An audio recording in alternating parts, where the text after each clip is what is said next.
Dear Black comic book community, we are transmitting live from the stronghold that is Black Comic Lords. One more again, we are here to do it to your ear hole and give you a peace of mind while I give you a piece of my mind while I'm wishing you nothing less than peace. But I have a question. Really, I have several, but I will settle to only ask one. Like Marvin would say, what's going on? Are you still inspired these days? Does the art still speak to you? Because in actuality, it's never been about the art itself, but what the art represents, the story, the aesthetic, the soul of it, the craft, the humanity touched by God through the way of skill and heart, panels that serve as portals for thought and reflection, connecting one's eyes to the hands of an artist and the thoughts of a writer, expressing in prose and possibilities, expressing in purposes, expressing paradoxes and expressing paradigms.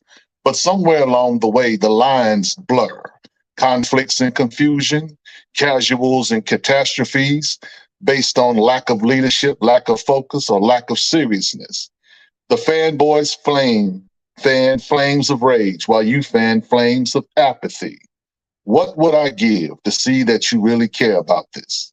Instead, we got caste systems, privilege and preferential treatment, little gods with lustful collections. From Asgard to Wakanda, leave me wondering, what kind of foolishness is this? Do you remember when you were a nomad, no community, wandering aimlessly in the cold distance of your comic book shop, walking barefoot in the summer desert with scorpions and tumbleweeds for comrades at the latest con you went to? What's really going on? What do you think this really is, this thing of ours, this niche within a niche within a niche? Is it a playground to puff out your chest while your collection swells? But see, understand something. Swelling is not a sign of progress, but infection. Swole heads and swole pride got you looking unfamiliar. Do you need to be reminded who you are? You are blues people in a white world.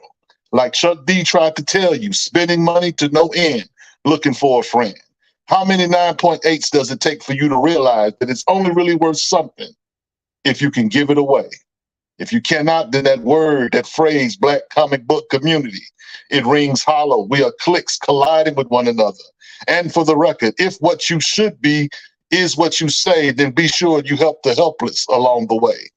For you will only give what you get, and you only love what you live. One cannot be all things to all people. So if you see a crack in the Cadillac and dents in the Dodge, be a mechanic and not a troll. Be a bridge. Because trolls think they own the bridge, but they forget the story of the three Billy Goats gruff. That story should be enough to let you know it ain't always going to go by what you think you know. So when I ask you what's going on, I really need to know, is this a community or just a floppy fashion show?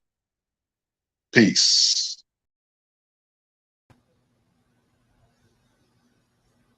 Well, damn.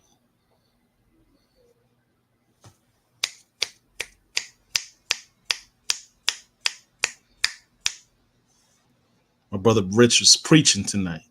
What's up, y'all? It's your boy Paul, Black Comic Lords. I hope you all listened to that beautiful piece of poetry that Brother Richard just dropped on you. There's a message in there. A message for all of you. A message for all of us in this very small community, in this thing of ours. This niche within a niche within a niche. This is a unique space. The Black Comic Lords was created, and this is in large part to the fact that we've grown a lot in the last few months, in fact. There's a lot of new faces in our space, which is a good thing. It gives us an opportunity to spread the message and the word of what we stand for. What I've noticed is some people even asked, what do we stand for? And what is the purpose of the space? And I thought it was important to share that idea with all of you. Um, when me, Rich, and Herschel tried to come up with what Black Comic Lords was going to be when we first formed it like 2.5 years ago at this point. We wanted a space that was dedicated just to Black comic characters and their creators, Black comic creators. Um, we want this space to be the nexus point, the hub, the safe space for all of us. You know, I'm an old head, man. Rich is an old head. We've been reading comics since we were kids. And we're not young guys. When I was younger, spaces like this didn't exist. The idea that you could have fellowship with fellow Black comic collectors and not have to deal with the ridicule or the ostracization or the stigma of being a Black nerd back in the day. Imagine, it's all cool to be a Black nerd now, but back in the day when we were young, being Black and being a nerd and being someone who reads comics, that was just, if you just wanted a label of not being cool, that was it. So for us, this space is particularly special because I would never want, the youth of today who are into comic books to experience, that type of experience. They shouldn't have to. But it should be a space where we all feel comfortable to share our thoughts, to share this love of this hobby, and to educate each other on things that we don't necessarily know.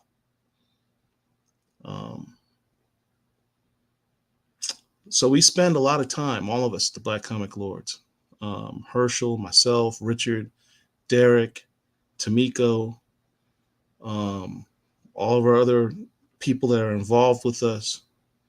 We spend a lot of our time and our own money to make this thing what it is. And we do it day in, day out, every week for the last couple of years to give you all what we have. And for those of you who have been supporting us throughout this journey, I want to say thank you. Because your participation, your support means everything to us. Because we do it for y'all, and we do it for the culture. And when you think about the purpose of it in getting education for everyone on things they may not know and have a space where we can interact, where we can learn things. I learn stuff every day. I'm never going to put myself out there as an authority on Black comics because I'm still learning every day. Even those who put themselves out as the authorities on Black comics are still learning every day because it's not a stagnant thing. New things are revealed all the time. And that's the purpose of why we have this space, so that we can interact with each other and we can continue to learn from each other and share with each other. We've had a lot of success over the last, year and a half in particular. We've had to interview a lot of really dope creators. We've got to do some incredible roundtables. We got to do a tremendous salute to Milestone Comics, which I'm very proud of, which is near and dear to my heart.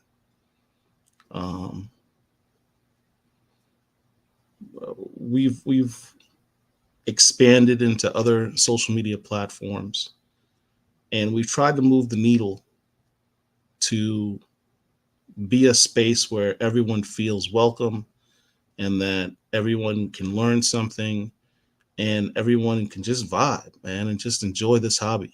That's what it's all about. At the end of the day, you got to enjoy this thing. It trips me out when I see people that develop animus towards each other or get into cyber beefs with each other online. I'm like, y'all are both Black nerds talking about comic books. There are things that you beef over.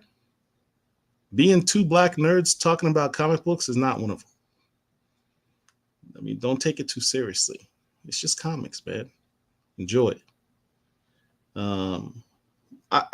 I know this seems like a bit of a wandering rant, but I just wanted to take a moment, and Rich was good enough to allow me to have this moment to talk to all of you and just share my thoughts to that regard to all of you. So with that, on with the show. Thanks, Rich.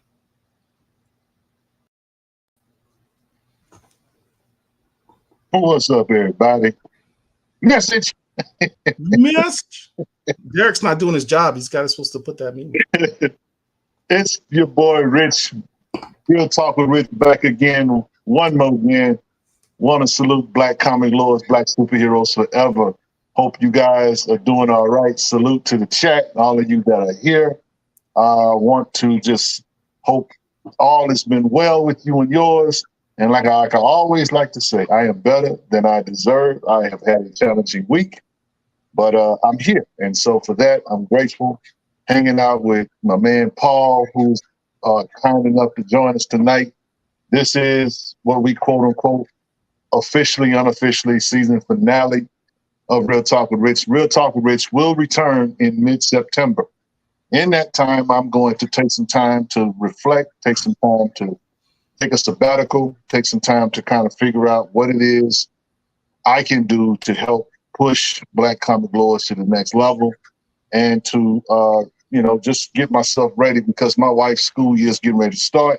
And that always, disturbs the matrix around here. So I want to make sure that I'm available to her and what she's got going on as well. With that said, though, we want to go ahead and do a show tonight. We're going to talk to the chat tonight. We're going to be a chat intensive show.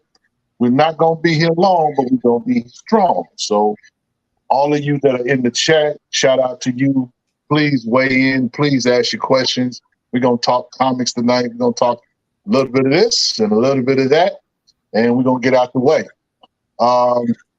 With that being said, I want to talk about bridges.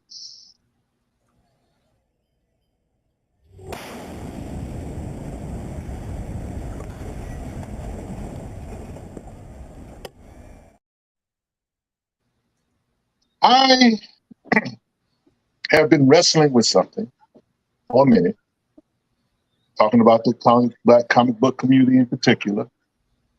Shout out to Frustrated with the super chat. Oh. Thank you.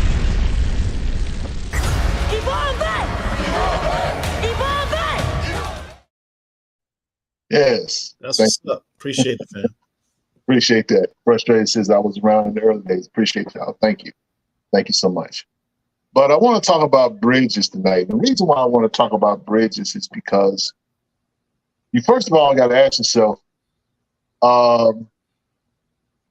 why are bridges so important? People don't realize just how important bridges are on a natural, on a physical level. They connect large land masses. They allow people to travel across great distances in a short period of time. They connect people. They connect us to our money. A lot of us have to drive to get our bread, and we have to cross some bridges to get there sometimes. They make journeying in this life easier. So why is it that some people like to burn bridges? That's got me puzzled. Speak on it. So again, Black comic lords is only a faction. Paul said that, we're not the authority. We're not the end all be all. But we do, we are not the standard, but we do stand on our square, flat-footed, 10 toes down for what we believe in and for what we do. Are we perfect? No. But we recognize enough about us to say, we are not the end all be all. We need help. We need the community that we're in. We're not sitting around circling the wagons trying to, fight off a bunch of people. That's not how this works. We We want to be a part of the large community, because even though a lot of people know who we are, there's a lot of people who don't know who we are. And we have to remain, even as we grow as a brand or whatever, we have to remain humble enough to willing to listen to other people, to bring people across to us while we travel and go across to them, whether we're talking about on YouTube, whether we're talking about different blur groups or whatever it is. We have to be in a position to be a bridge. It's when we become trolls that we get in trouble. And for me, it's like, I remember the story of Billy Goat Scruff. I talked about that in that piece. And if you know that story of Billy Goat Scruff, that's an old nursery school, kindergarten type story, where this troll was under this bridge. He thought he owned the bridge, right? And so the little Billy Goat goes across or whatever, and he says, I'm going to eat you. He's like, wait a minute, don't eat me. My brother's bigger. Try eating him. He's like, okay, well, he lets him pass. Second one comes through, and he says the same thing. But the last Billy Goat was a gangster, and he gave that troll a business. But the point of that is that all of us need to be able to cross to one another. I don't benefit when I shut my brothers and my sisters out from what I'm doing. I don't benefit when my brothers feel some type of way, animosity or otherwise, toward me if I'm not trying to connect or build or support what they're doing. And that's what Black Comic Lords ultimately has to be. We have to be more than just a brand. We have to be a conduit for change in our community. We have to be a conduit for others to come and share. We have to be a platform that is willing to grow other people's platforms and other people's brands, because we all can win. That's the thing that I want us to all understand, that there are few of us out here, but the faithful few will get the work done. It's just a matter of, are we going to put our egos aside? Put down, these arrogance or whatever, and be willing to work with one another. Now, here's the other thing too. If I put my hand out there to embrace you or to, try to include you, and you refuse my hand, well, that's on you, Doc.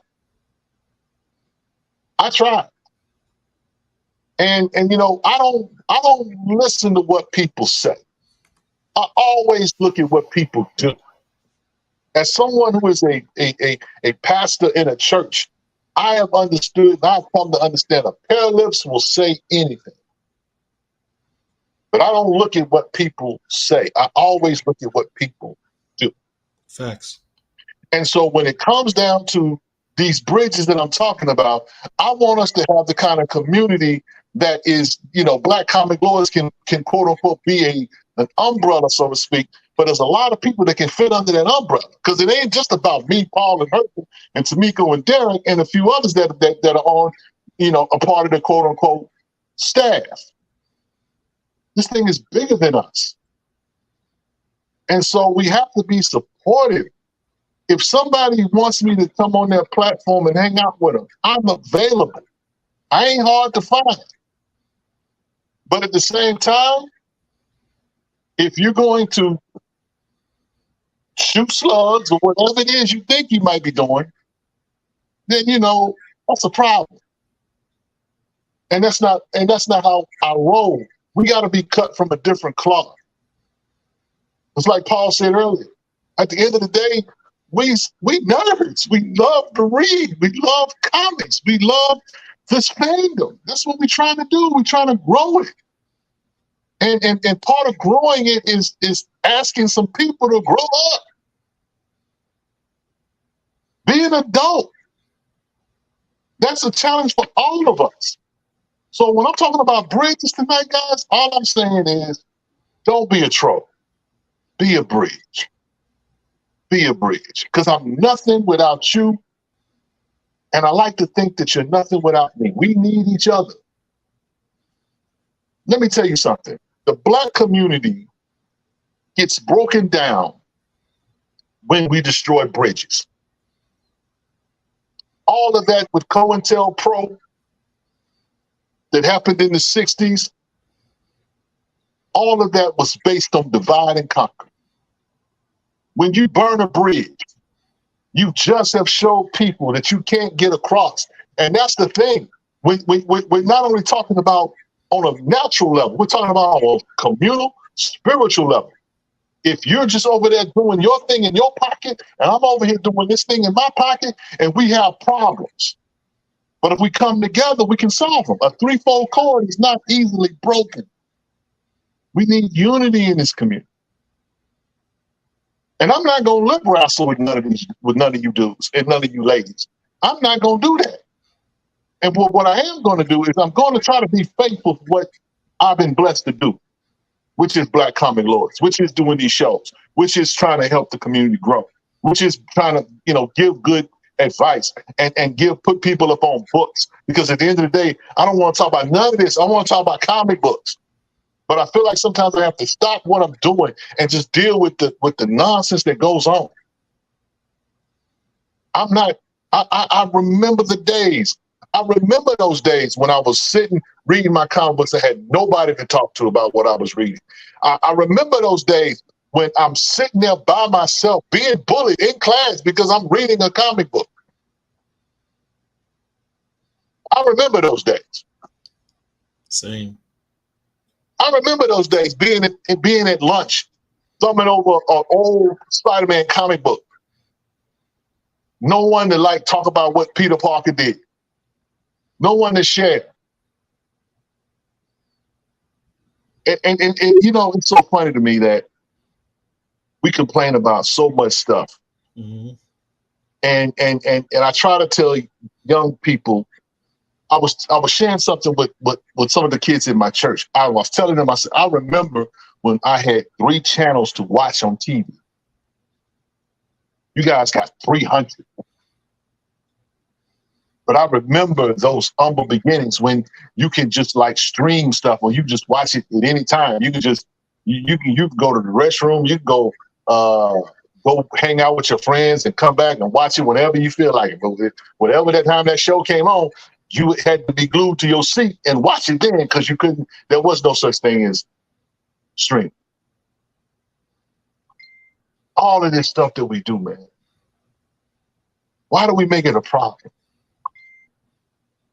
I need the people in this community. I've seen the damage of burning bridges that's done in this community.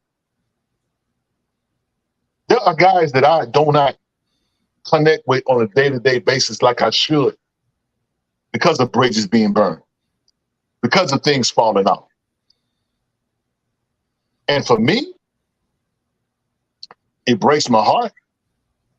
But all I can do is do what I do and let y'all worry about the rest of that stuff. I'm going to be a bridge, not a troll. I'm going to build with people like Amani. I'm going to build with people like Dion. I'm about building this thing. You can build your collection if you want to. I want to build with people. That's what I want to do. Because at the end of the day, it ain't about these comic books. It's about these connections. We get upset about, and we laugh at the white fanboys and how they get crazy over these books and these comics. You know why? Because they care. Are they backwards as 2 left shoes? Absolutely. But what I wouldn't give to see us care enough like that.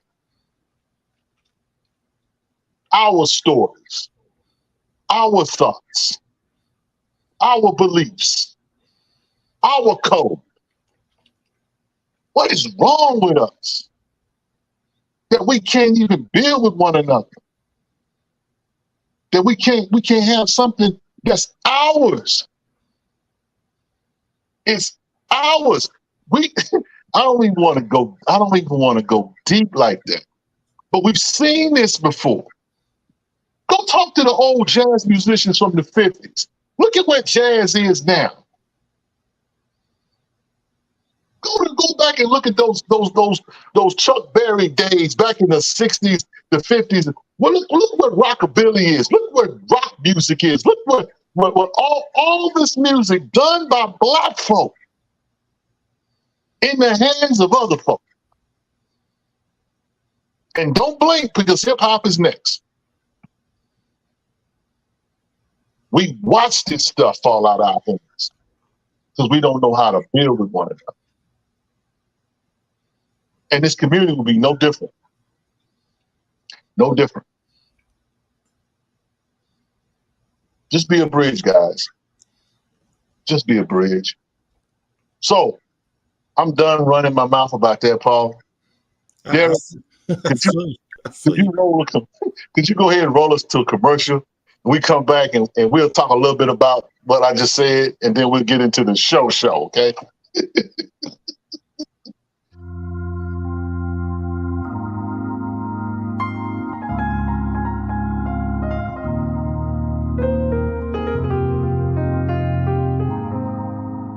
What's up, y'all? We are blues people. We can rap the blues, sing the blues, talk the blues, and of course in comic books, we can read the blues. One such tale can be found in Peter Parker's Spider-Man number 35. This tale is about a little boy living the blues. He finds himself excited about a birthday party and he runs home to tell Mama, but Mama's digging her own blues.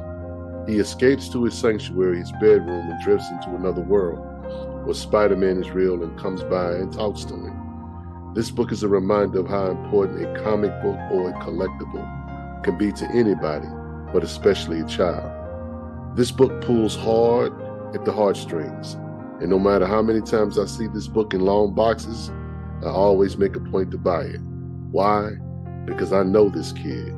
You have seen this kid. Shoot, you may have even been this kid. There are thousands of Spider-Man stories, but by far this is my favorite Spider-Man book. So I suggest that you pick it up.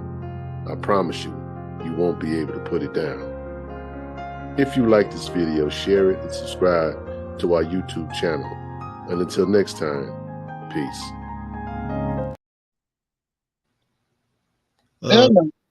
Big shout out to Amani for his generous super chat. Derek, where's the super chat video, man? Donation. It's a donation. I thought it was the trash. Don't be hitting on me.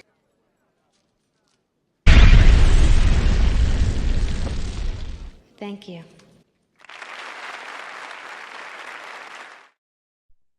Yeah, appreciate double that. Double video. Yeah. Double video. Shout out Dion behind the scene in the building. Let's play the other one, Derek. They're gonna get tired of you. Evolve back! Evolve back! Yeah, man. Can I say something? Yes, sir. Yes, sir. Yes, sir. I don't want to.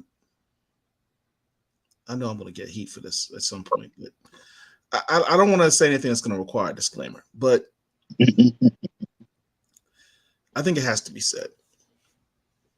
In keeping with your theme about building bridges versus being a troll, I just want to say this.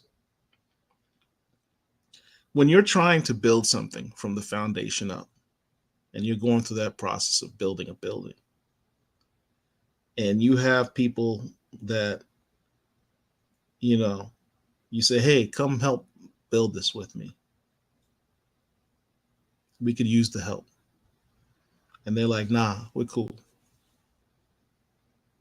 And instead, as you continue to toil away at building your foundation and building your structure, they choose to throw rocks instead of helping you by giving you cinder blocks to help build. What does that say about that person?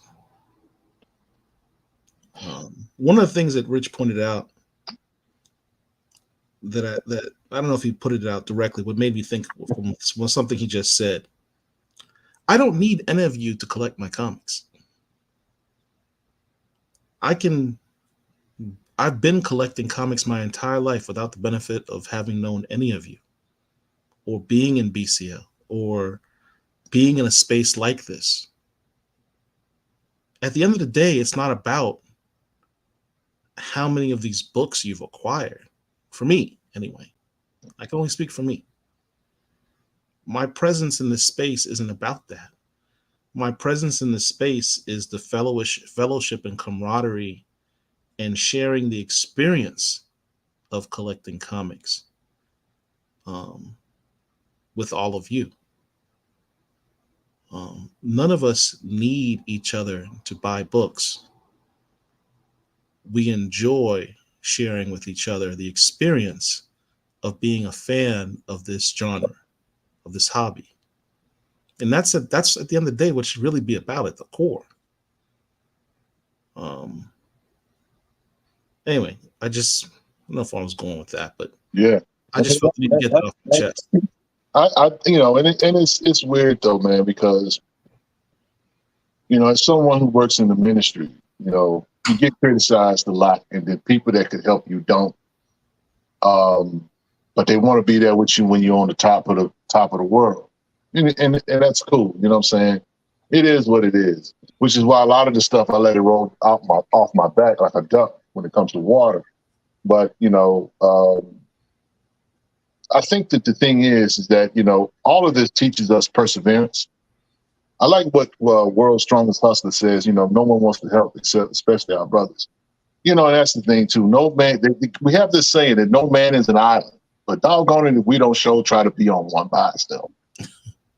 And again, you're gonna need somebody. I tried to express that to someone recently, that you need people. I don't care how strong you think you are. I don't care how strong your bank account is. I don't care how strong. You're gonna need somebody. And you're right, Paul. We don't need one another to collect these books. But how many of us have books in our collections right now had it not been for Black comic lords? Facts, right. So it's about that knowledge. We here for a reason, y'all. We here for a reason. Let's get away from the introspective, deep thoughts of Black comic lords and all that. Let's talk some real talk with rich topics. So, we had a Disney show just ended. I want to have a moment of silence for the MCU, the world's worst ending of a Disney show, Secret Invasion. I thought you were going to say, let's have a moment of silence for the MCU, because the MCU seems dead at this point. Bruh, the MCU is toast. Y'all can sit there and listen. I have nothing. I don't want to hear Kevin Feige. There was a time that when Kevin Feige showed up, everybody had to have their newspaper out or their little pad. You know what I'm saying? They hung on every word he said. Kevin Feige right now, in regards to the MCU, name is trash. Okay, let's unpack this debacle. You know what I'm gonna tell you. There was a comic book. We are a comic book group. Me and Paul read a comic book called Clans of Ballari. That was an amazing first issue. Amazing. We were excited about that book. Yeah. And it got better, and it got better, and it got better. And then all of a sudden, it fell all the way off. Yeah. And I ain't never been more disappointed in a comic book than that one. I mean, I could reread, this might be a cardinal sin for Paul, but I could reread Marauders 13. Don't give me Clans of Ballari to reread again. I can reread that before I can read this. But what I'm getting at is how terrible this last episode was. First of all, it was too short. Right? I'm not sure what we saw, Paul. I'm just not sure because, even when they pulled Colonel Rhodes out the little machine that he had been hooked up to, he's hung up like he had been in a fight. Well, And I was confused by that too. I'm like, the humans are susceptible to the radioactivity, and yet these humans are in that base for like all these years. Shouldn't they all be dead from? I don't understand that. They didn't even explain that. yeah, you know what? I'm gonna tell you. Listen, I'm not an executive at Marvel, but I can see what happened. Samuel L. Jackson went into the office, and he was like, "Guys, I need more money. We need more show." No, sorry, I'm sorry, Sam. We just don't have it. We can't give you 10 episodes. We can give you 6. Whatever you do, just do it in 6. This was clearly rushed. And it's unfortunate because Secret Invasion as a story is one of the best Marvel stories that you could read. I definitely expected more. And don't get me wrong, I like a Nick Fury focused show. Yeah. But man, we should have got more appearances from other superheroes.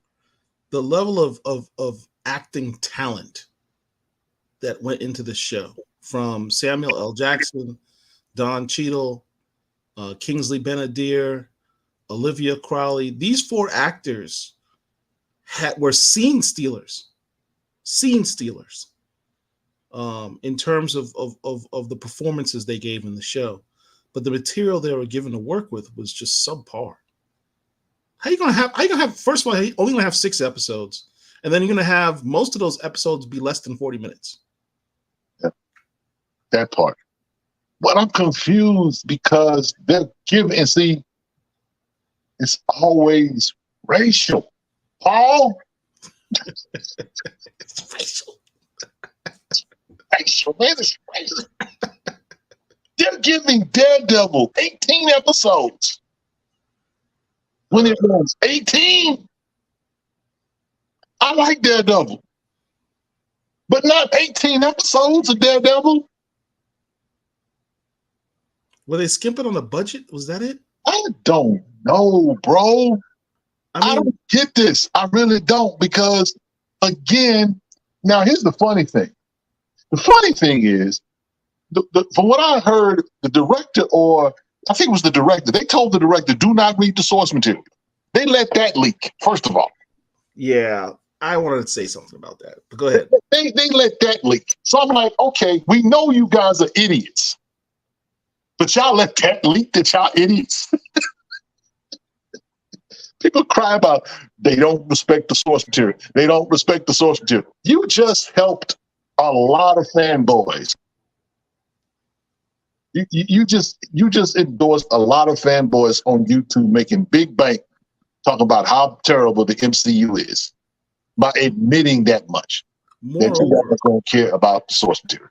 Moreover, Kevin Feige has said on record that they specifically try to get like writers, directors, what have you, that aren't fanboys per se, that they don't know anything about the MCU or what have you.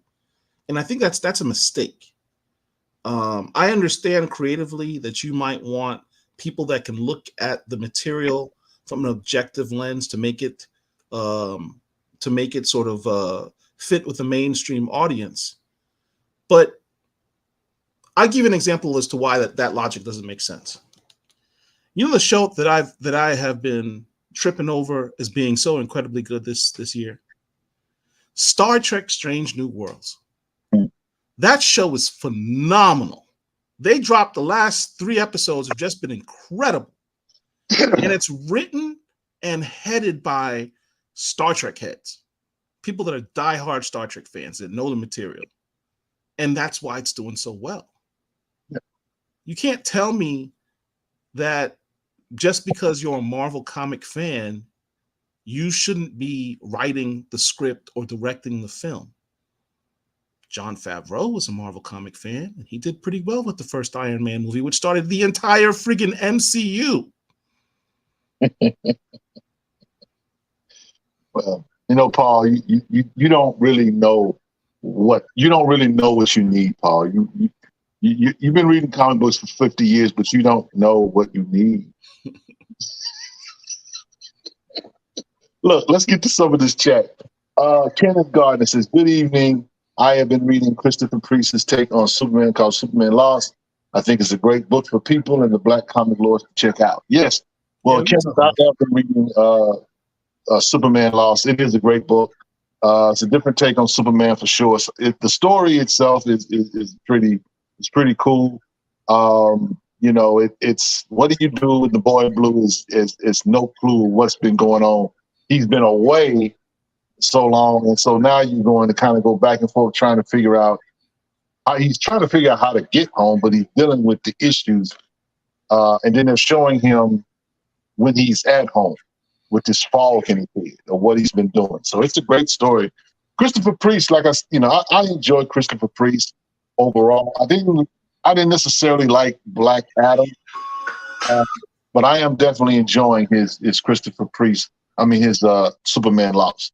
I'm a Superman guy, so naturally when I heard he was going to write it, now I know a lot of people have been talking about Superman has been written by, I think, Joshua Williamson.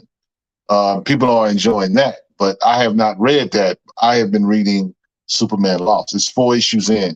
So yeah. Let's see. What else we got?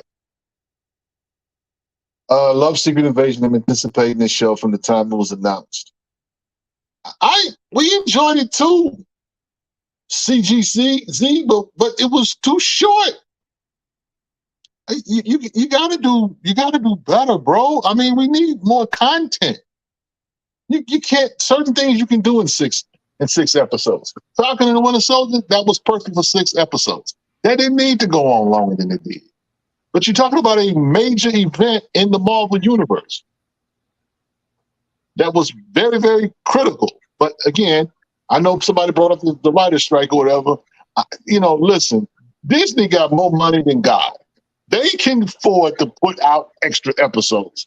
Don't let these people believe that Disney is going broke.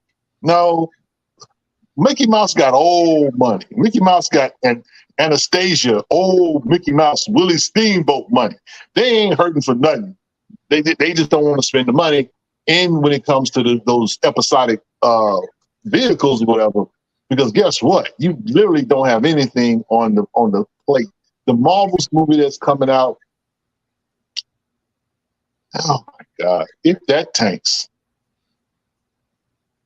it's a wrap for the MCU. I'm just telling you, it better be good. It better be good. It's going to be good to see Monica Rambeau. Is there any other reason to see the movie? Well, I like Brie Larson. I refer to it as the Monica movie. Yeah, but they got to listen. They have not had it win. They listen. Ant-Man, Quantumania, Secret Invasion. Come on, man. Old Nick Fury. Listen, I need my man Samuel L. Jackson with his jacket, his pistols out, getting fools. He was walking around in a fog, been in space, married a Skrull, all the fine women that he couldn't find. He could go to space. To his credit, his wife could be all the fine women that he wanted. Yeah, well, still. He takes Passport Bros to another level.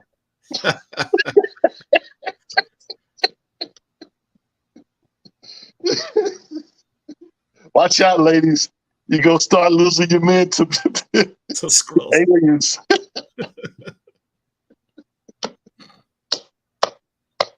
I see y'all, Marvel. Y'all ain't slick. Marvel be shade the black community, boy.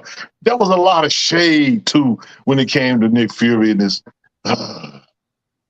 Man, Nick, they blame Nick for everything, bro. Everything in this show. It was Nick's fault. Now, Nick, up until that, listen, Nick Fury been, how many movies have Nick Fury been in? He's been in since the very first one. Iron Man 2000. He's been in just about every MCU movie, major motion picture, right? And he's been the man. He's been the man. He's cooler than a fan.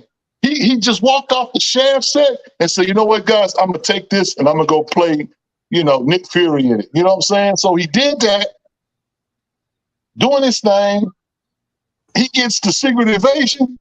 Now he's old, broken down. I mean, look, I thought I was watching The Last Days of Bertolli Gray when I saw this. And I get it. The timeline is he's an old man, but they blame him for everything. Could we really blame him for Gravik? Gravik wanted to kill a bunch of people. That's another thing I don't understand. So his deal with the Skrulls is I'll find you a world, and in the interim, you're gonna help me save the Earth by being my spies. What then happens? Captain Marvel flies off into the galaxy, and she gives him a beeper and says, when stuff goes sideways, beat me. I'll be out in the universe. When Captain Marvel comes back, right, after the whole Infinity Wars thing, mm-hmm. and she's having this meeting at the beginning of Endgame, where it's Captain Marvel, and you've got Okoye and one other person who I don't remember. I think it was Rhodes, and they're all giving their report to Black Widow, right, about what's going on in the world. Captain Marvel's out in space, right? Mm-hmm. And they're like asking her, where have you been? Well, there's other worlds out there, and they don't have Avengers.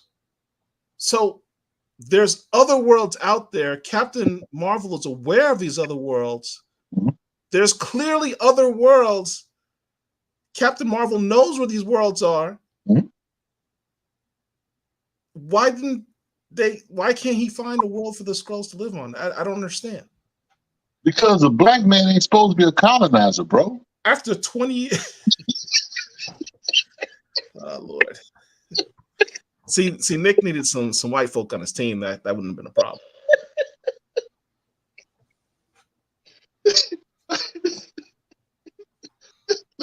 Listen. White people got dependent on colonization. Let's not go there. Let's not go there. We're gonna need double disclaimers. Surprised Derek hasn't hit the button.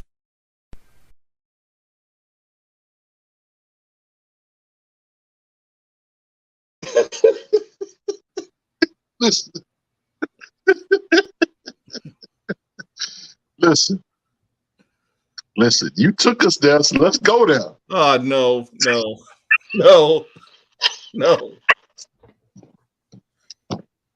Oh God. But in this world of critical race theory, we don't want to talk about a black man trying to find some place to live. The ADOS people, the largest homeless people on the planet. We don't want to have that conversation. No. Here's the real conversation.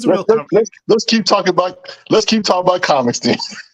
Here's the real conversation. Let's contextualize this. The Skrulls are upset and wiling out and decide to take over the world. Because why? They didn't get their promised 40 acres and a mule. Nope. Yeah, pretty much. Why do you think? So is this what we should be doing right now? Should we be taking over the world because we didn't get our 40 acres and a mule? Listen, what we really upset at Gravik? That's what I'm saying. I'm sided with Gravik. Like he from his perspective, he's kind of right though. Like Sammy made a deal with him like 20, 30 years ago, and they still don't got a planet. I'm just saying, can we really be mad at Gravik? See, let me tell you something. See, they like to say Thanos was right. Cyclops is right. Cyclops was right. Magneto was right. Gravik, at least you put on that on a shirt. Gravik had a point. That might have to be our next shirt. Gravik had a point, though. Bruh, you know what? Let's move along from Secret Invasion. So, guys, we want to talk to you guys tonight. We'll talk about books that you guys are reading, things of that nature. Now, I watched the show the other night, Paul, with you guys, you and Mark, and y'all talked about Sirens in the City. Okay. Oh, Now, yes, sir. I talked about Sirens in the City, and I just felt like that book was disjointed, and I didn't enjoy it, and I wasn't going to pick up issue 2 because of it. Really, you didn't like it? No, I didn't, because I felt like it was too many irons in the fire. I felt like it could have been a lot better if they'd have just put more focus on the protagonists of the show. I mean, which they did, but at the same time, she had so much going on with her. 16, pregnant, homeless. That's a lot, bro. And then she's a siren on top of it. You know what I'm saying? She's got enough issues. I just felt like they tried to introduce too much stuff at one time. And I'm not saying that's wrong. I'm just saying that there were parts of the book that was disjointed. I mean, it was cool. I like Kari Randolph's art. He's an amazing artist. I enjoy the art that he does. You know what I'm saying? it just wasn't my jam. You know what I'm saying? My favorite book of the week, though, I don't know. I kind of shut it down early because I was tired. Because I had drove from Houston listening to you guys. I drove to Fort Worth listening to you guys. Creed 2 was my favorite book this week. Creed's a good book, man. I mean, That's as I said, if you are a fan of the Creed movie franchise, you've got to like this book because it literally is like a continuation of the films. Yes. Creed was that's a pretty phenomenal book. Now, behind the scenes says A Vicious Circle, anyone? Oh yes. I'm still waiting on my delivery on that second issue. Man, that's a good series too. That's a good series. That was worth the wait. I gotta say that was worth the wait. Was it worth the $9.99 for you, bro? The art was amazing. Yeah. The art is amazing, I should say. Lee Bermehill's that story dude. itself was pretty good too, man. I mean, that's a complete comic book. It's everything a comic book, should be. Could I have done it without the $9.99 price tag for it? Yeah, but it's an oversized book. You know what I'm saying? So that's the cost of doing business when it comes to these oversized books. But somebody don't sleep on some of these oversized books, man. They've been pretty legit lately. So I enjoyed that.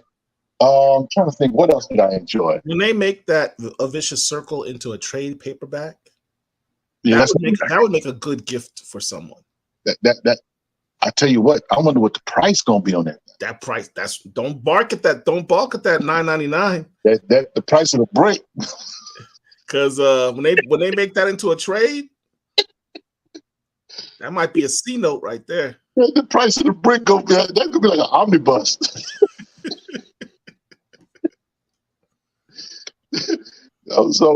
But yeah, man, I enjoyed that. I enjoyed Tenement issue 2. That was dope.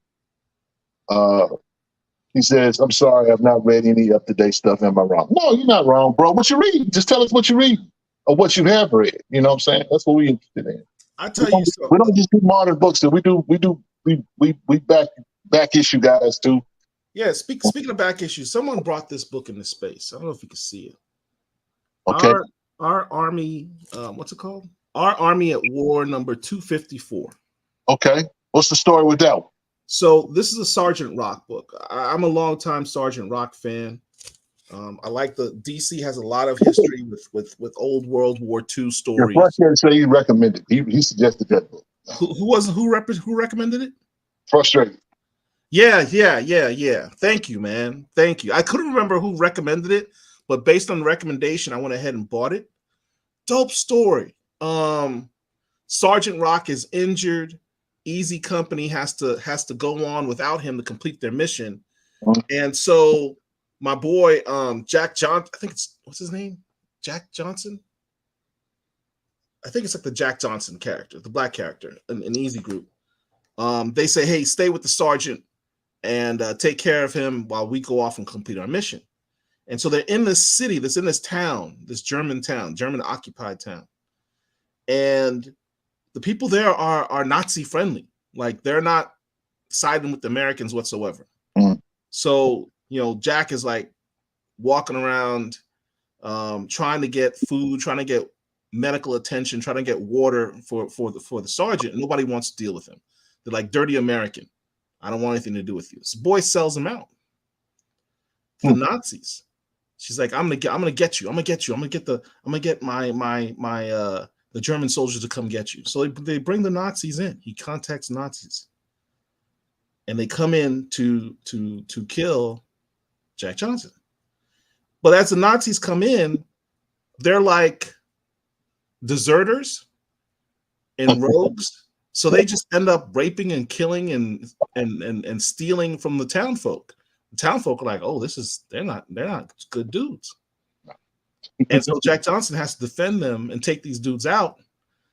And, long story short, they all appreciated him after that. It was just a dope story. It's what I love are self-contained stories. Like, you don't need to have a bunch of issues. You do an entire story in one book. And because it's back in the day, the panels were smaller and the page count was higher. So you actually had a full story. What's the issue on that? It's called Our Army at War, number 254. As I read it, I literally thought of you, Rich. I'm like, this needs to be a Rich Recommends. I was going to tell you to do a Rich Recommends on this. I'm going to try to go hunt for it. I'm hunting for something. I want to, matter of fact, Derek, if you don't mind, pull up this panel. We had a slide pulled up about, we were talking about bridges. And so I want to talk about George Washington Bridge real quick. G.W. Bridge. Yeah, G.W. Bridge. Okay, this panel is actually from X-Force issue 1. Yeah. All right. Now, I don't know if you guys know this or not, but that's actually his first appearance. That book, X-Force 1. Now, if you are a comic head and you like X-Men, period, you should already have this in your collection. X-Force 1, you can get that for $0.25. Yeah. Or $1. Probably still in this poly bag too. You get that. You can easily get that book easy. That's a black character from Canada. I like that word he says. He says, hero, villain, human, mutant. None of it matters to me. Only right or wrong. And he's a guy that's going after Cable, and he's got some appearances with Punisher. So if you're a Punisher guy, you probably can find a few books with him in it as well. He was a member of Cable's Wild Pack group. Yes, that's Imani. That's X-Force issue 1. Yeah. That's a Rob Liefeld creation. Hey, big shout out to Big Win. That's what's up. Read Marvel: The Lost Generation. I don't think I've read Marvel: The Lost Generation, but I've seen those books around. Never been motivated to actually read it or whatever. Tell us about it though, bro. Tell us about it. Let's put us up on that. And Derek, why don't you play the super chat video? Donation. It's a donation. I thought it was the trash. Don't be hitting on me.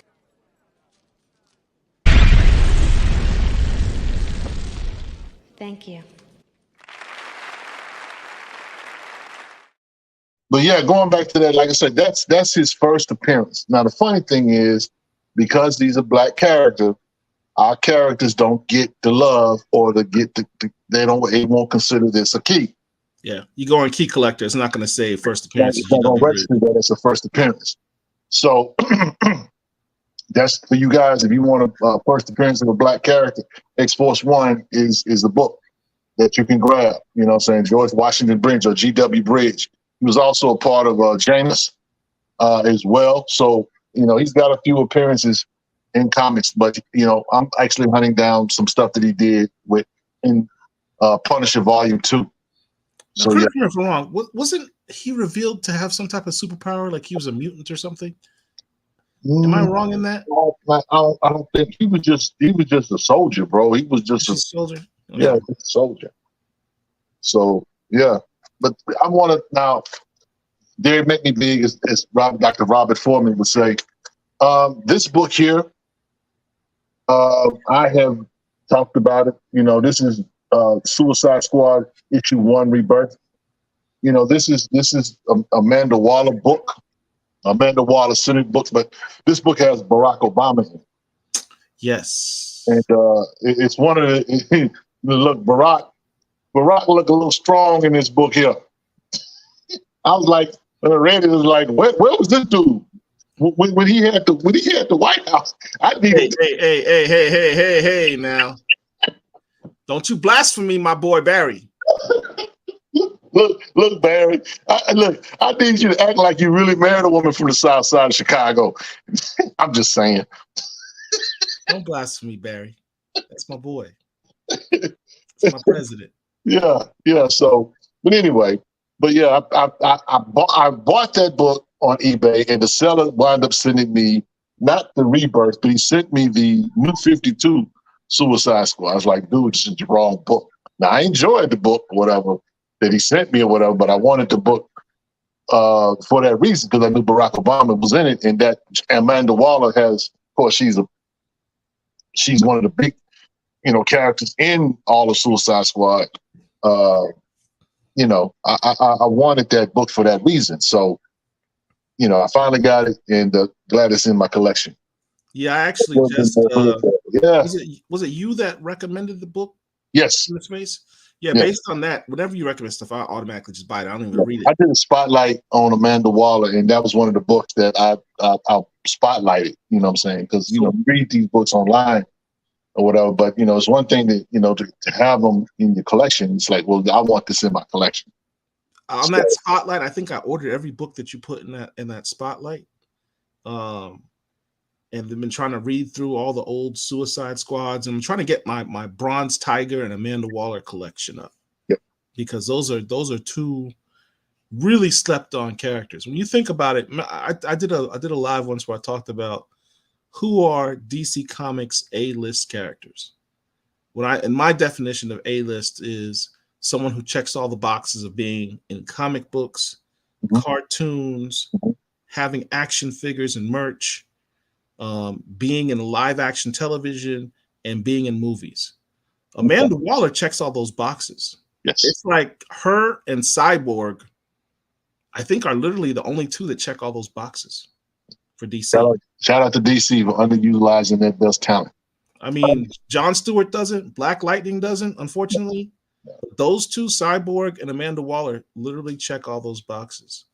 Maybe when talking about Marvel's Lost Generation, it's about a sister who time travels and encounters the forgotten heroes of the 50s and 60s. And it has squares and it's a fun read. Oh, okay, that's what's up. That's good. That sounds good. Tron says, a great discussion as always, gentlemen. Have to go now. Have a great week, everyone. Appreciate you, Tron World. Check out the replay, man, to get the rest of it. Now, you brought up Bronze Tiger. Now, I want to put you guys up. If you have not read, I talked about oversized books earlier, whatever.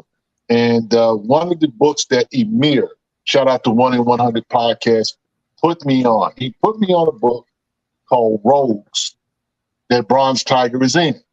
The Rogues was like 4 or 5 issues, DC Black Label book. Amazing. And from what I hear, they're going to be doing something on the little screen with Rogues.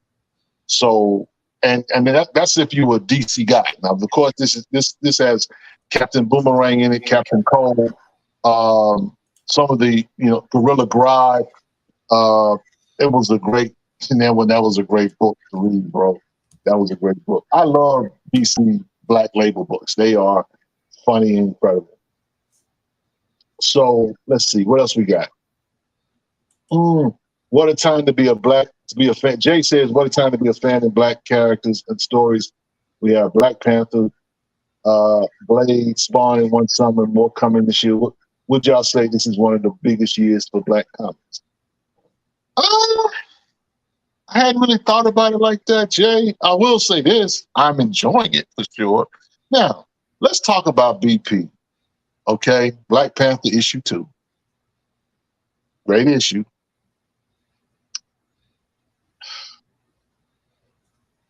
T'Challa gonna hit that. I didn't have time to do a damn disclaimer or nothing. Y'all be walking around here in a couple of months. Y'all gonna be talking about Storm who?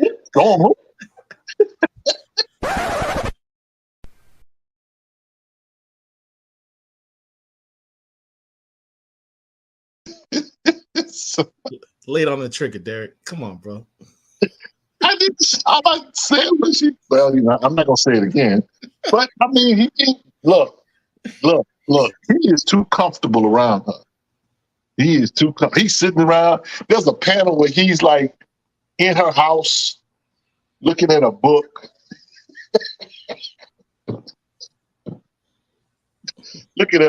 you know what I'm saying?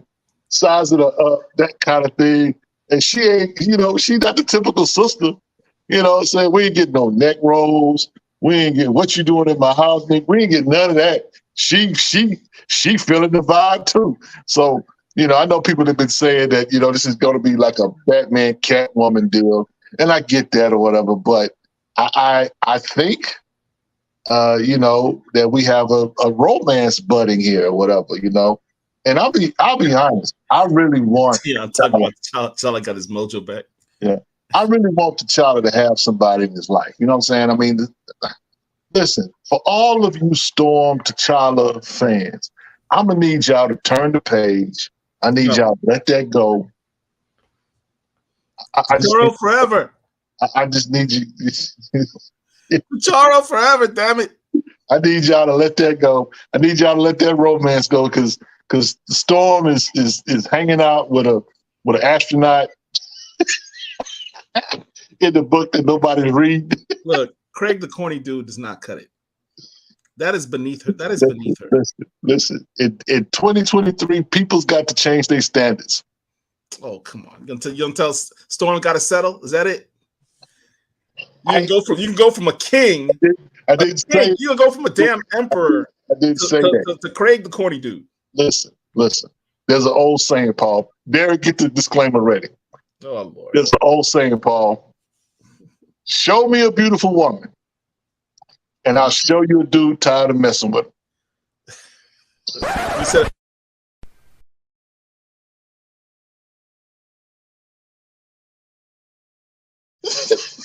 Said that better than how me and Mark usually say it, but yeah.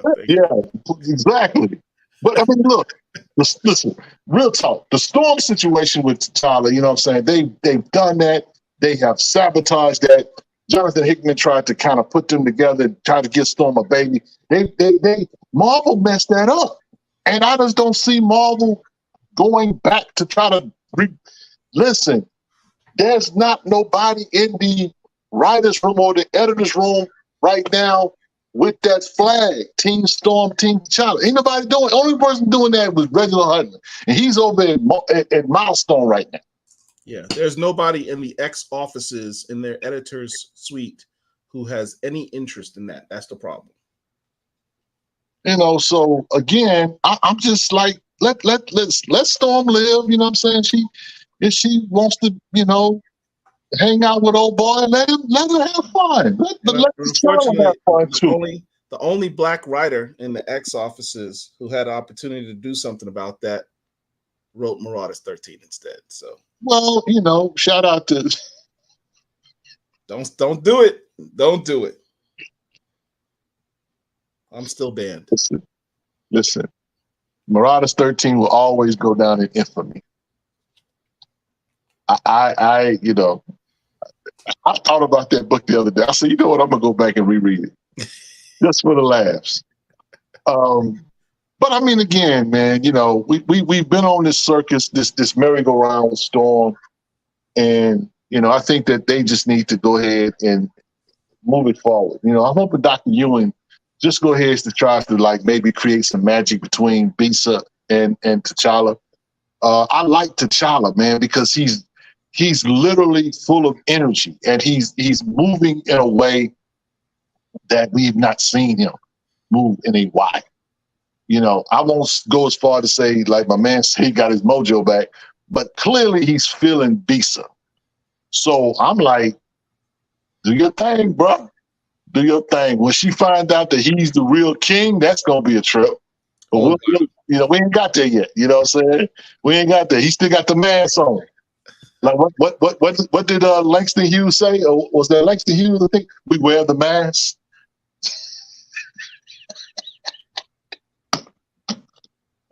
Let the man see. He's the mystery. He's a mystery right now. He's a mystery wrapped in an enigma. Yeah, I mean, it's been a while since. I mean, in the grand scheme of things, T'Challa hasn't had that many women in his life. I mean, you can count on one hand how many women T'Challa's had in comics. So,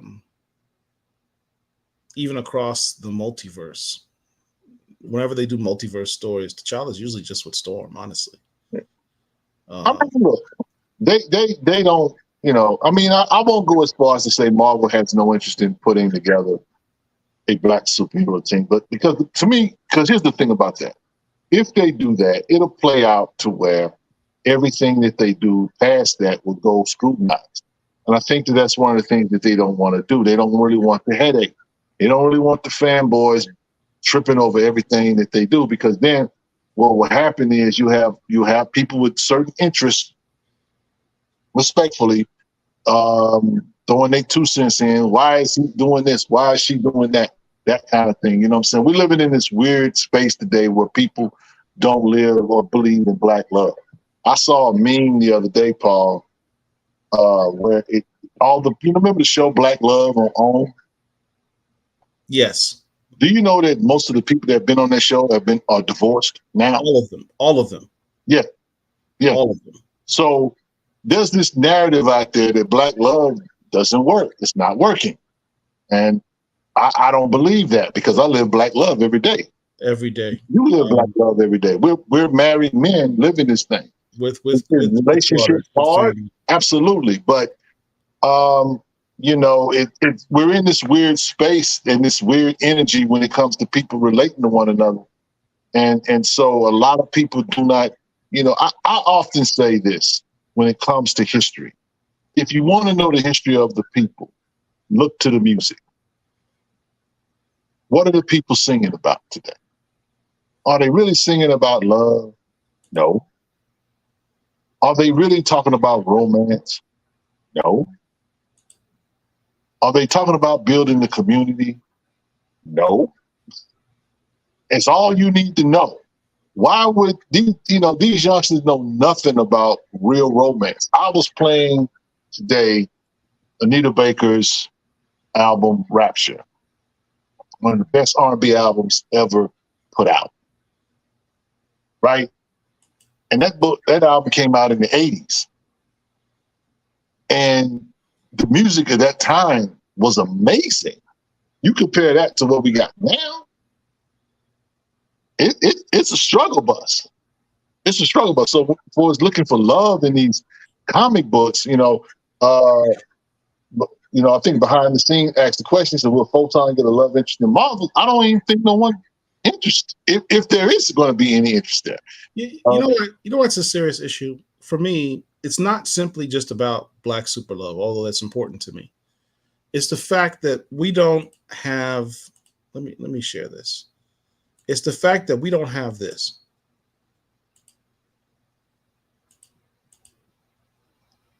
A black super family. Black superhero family. Yep. I mean, we have Reed Richards has his Fantastic Four family, and they've stood the test of time. I would love, as important as black families are to us, to have a black superpowered family in Marvel Comics in a continuing comic. You know what? Here's a question. When will they introduce the Nova Corps? Because that could happen. This family still exists. Yes.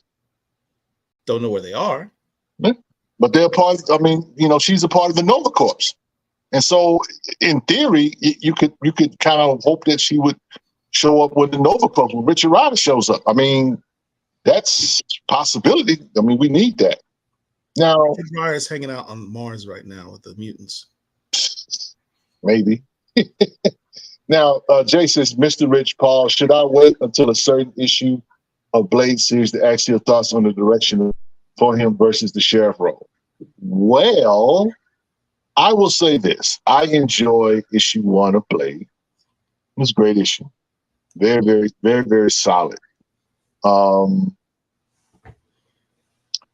Hill's a bad man. And so I like what he is doing. Now, Will we get to the vampire stuff and the sheriff? You know, him being the sheriff. I'm not a fan of that, of him being the sheriff of the Vampire Nation.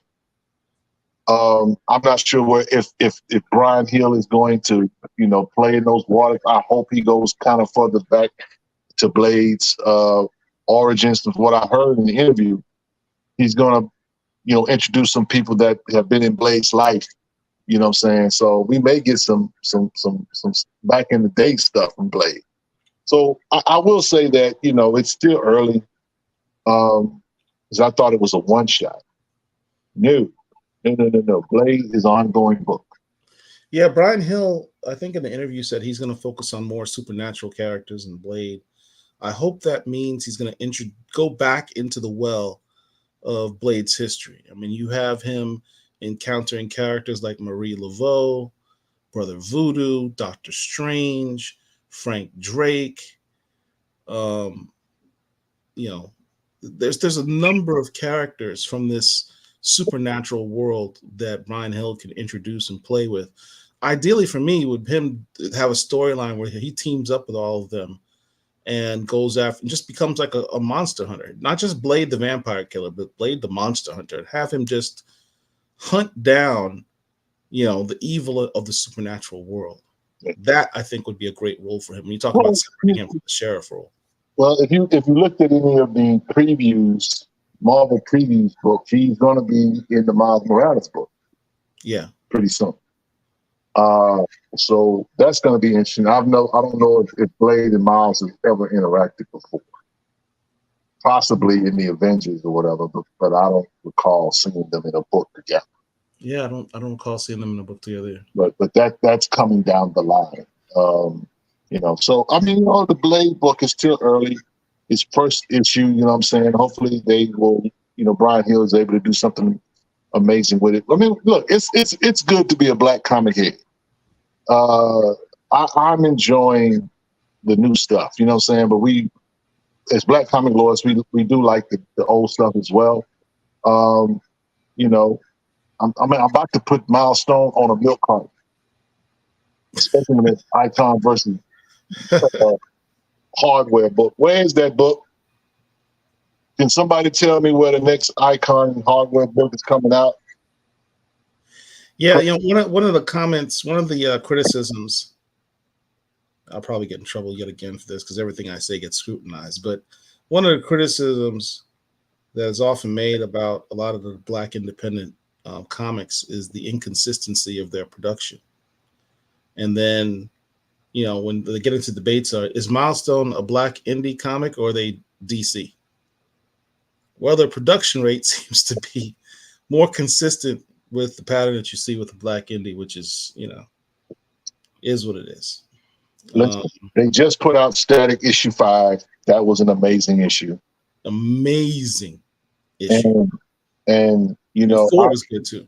Listen, I need Eben to have his own book. He needs a spinoff. He needs a spinoff book because I'm gonna tell you that book that they put out with the Milestone Initiative, the story that they did in that book, that was a pretty good book. That was a pretty good book. So I'm gonna need that to happen. Milestone, I know Reginald Hudlin. I know he probably watches us from time to time. You know, shout out to my mans. But you know, giving Eben a push, to do something better, or not better, but to do something on his own, I think that would be a good thing. That's a good villain, man. They could build around anti-hero. Yeah. Mine says I'm not happy with static art. Well, you know, nobody's perfect on mine. I dig it. It's all right. It's for especially for what we're talking about, which is, I mean, listen, Eben's very moody and dark. Me, Paul, and Amani, and some of you other guys, we are clearly old people, and the anime aesthetic just does not feel. We just don't have that feel. The only one person that can do anime for me or animatic style film is Marcus Williams, and that dude is amazing. That dude is amazing. I love Marcus Williams' art, man. That guy is right there. So, you know, everybody doesn't like it, and I get it. You know what I'm saying? It's different. You know what I'm saying? I think it's a more generational thing. You know, but Dennis Cowan. I mean, listen, icon at versus hardware is Dennis Cowan, Reginald Hudlin, and we don't have it. No, I need Dennis to drink a 5-hour energy. I need Hudlin to stop doing Hollywood press. Oh, Lord. I need my book, Paul. I need my milestone.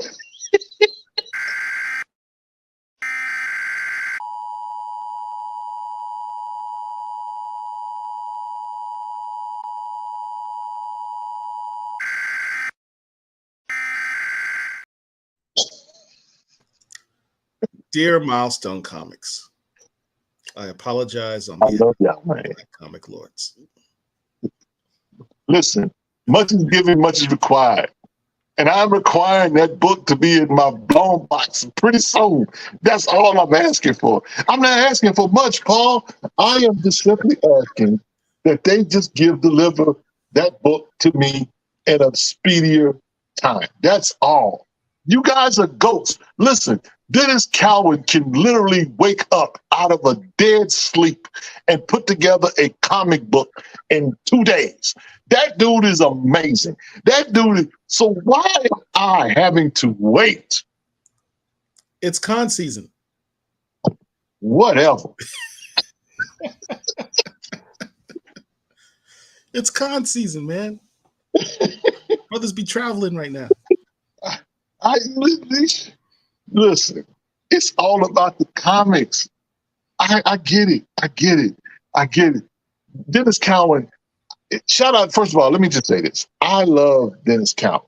Dennis Cowan is the GOAT. That is the guy. This is a fact. He is this generation's, I quote unquote, Billy Graham. He is just that good. He is just that consistent. And Reginald Hudlin, legendary writer, legendary house party hip hop dude that got legends on this football. Yes, sir. So why are we giving them a break? Because they are legends. But I need that book in my hand. I need it like yesterday, bro. Literally, Paul, here's the thing. You put out this amazing comic book, right? And then you got us like just waiting. And Monty says Hudlin might be on strike. That's true. I hadn't even thought about that. That's true. I know the comic book writers haven't really been too affected by the strike, but he's technically also a Hollywood guy. Yeah. So I wonder how that works. Does that mean the Ms. Marvel book written by Iman Valery is also going to be delayed? You're not talking about the death of Ms. Marvel, are you? No, the new Ms. Marvel, the New Mutant book. The actress who plays Ms. Marvel is the co-writer. That I don't know, sir. I mean, she should be on strike too. I mean, look, I how does that even work? Comic book writers know that they cannot join no strike unless they got something else going on. World's Strongest Hustlers asking if comics writers are on strike. No, they're not on strike.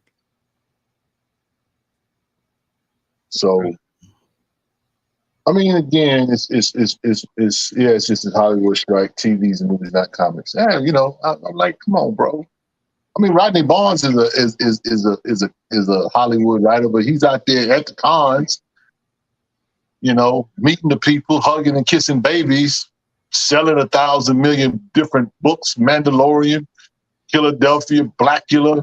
Right, but is he writing a script for Winning Time or any of the other productions? Well, that's getting ready to come out. That's done. Yeah, he already did that before the strike. Yeah, that's all done. That dude's bread is he got checks that's gonna cash. Yeah, these other dudes has got issues. I'm hoping that Kevin Greavy's got his thing together. He's directing a movie right now, I think. Yeah. These guys are doing different things, man, but they also incredible writers. And That's hurting our pocketbook. I'm just saying, Paul. Going back to Icon, you put out, and then you listen. And I believe they just troll people like me because you put out these old crazy, ignorant, old school covers that I can't buy, and it's like, why are you messing with my emotions? I can't get the one with Dr. King and Malcolm X. I can't get that. I ain't got that kind of money. I mean, what is a guy like me supposed to do, Paul, except be frustrated? Always a guy like you has 15,000 comic books at your disposal to read in the interim. So, Paul, I could have 1 million comic books. I'm still gonna go to the shop. That's what I've been doing lately, man. I've been reading a lot of my older comics. As you spend all this time going through dollar bins and back issue bins and you're acquiring all these comics, sometimes you forget, you should probably read the books too. Right. And so I've been going back and reading old books. Right now I'm in my Suicide Squad phase where I'm reading books involving Amanda Waller and Bronze Tiger. Okay. Really appreciating that. The Suicide Squad, the volume 1 was actually really well done. Yeah. Ostrander, that's his name? John Ostrander? However you pronounce it now. Ostrander, I think it is, something like that. He was killing it. He killed it on that in that first volume. I mean, that's the thing about these books or whatever, right? These old books or whatever, they a lot of these books are good, but you can literally miss out or think that there's nothing out there for you to read. But like you gotta mine this stuff. That's the thing about it. It's just you just gotta mine this stuff. Frustrated fan, I ordered that Jon Stewart homage cover by Daryl Banks. It's a dope cover. It's a work of art, honestly. So, behind the scenes says, how much trouble is the new Blade movie in right now? Shoot, they would be in no trouble if they go hire Brian Hill to write the damn script. Well, I mean, he's writing the script of this comic book. That issue number 1 of his Blade sounds like the first 15, 20 minutes of a Blade movie right there. I will only say this about the movie itself. I am convinced that Mahershala Ali will probably be a senior citizen before that movie comes out. I am convinced that Wesley Snipes will probably be doing Morgan Freeman type movies before this movie comes out. There's no reason for them, in my opinion, for them to have so much trouble to put together a script for a character like Blade. He's a vampire killer. He's a hunter. He kills vampires. How hard is that, Paul? Yeah. How hard is that? When the first 2 Blade movies came out, incredible. Third one, not so much. But we did get the kid. That was an audition for Ryan Reynolds to ultimately do a terrible Green Lantern, but he graduated to Deadpool. And that's going to be amazing. Wolverine and Deadpool in the movie on the screen, that's going to be pretty amazing. There's just no excuse for it. There's a lot By the way, I know we talk about black comics, but we got to get white real for a minute. There's a Wolverine Predator book getting ready to come out. That's going to be pretty good. That's going to be pretty good. Did you know today, somebody, shout out to Edward Watson. He put out a fact that, I think the Hulk 181 on this day came out.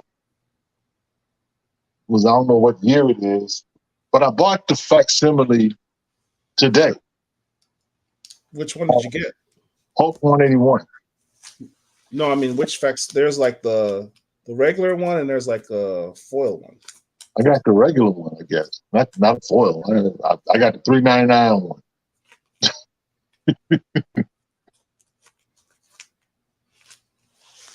Ali has left the Blade film. I don't blame him.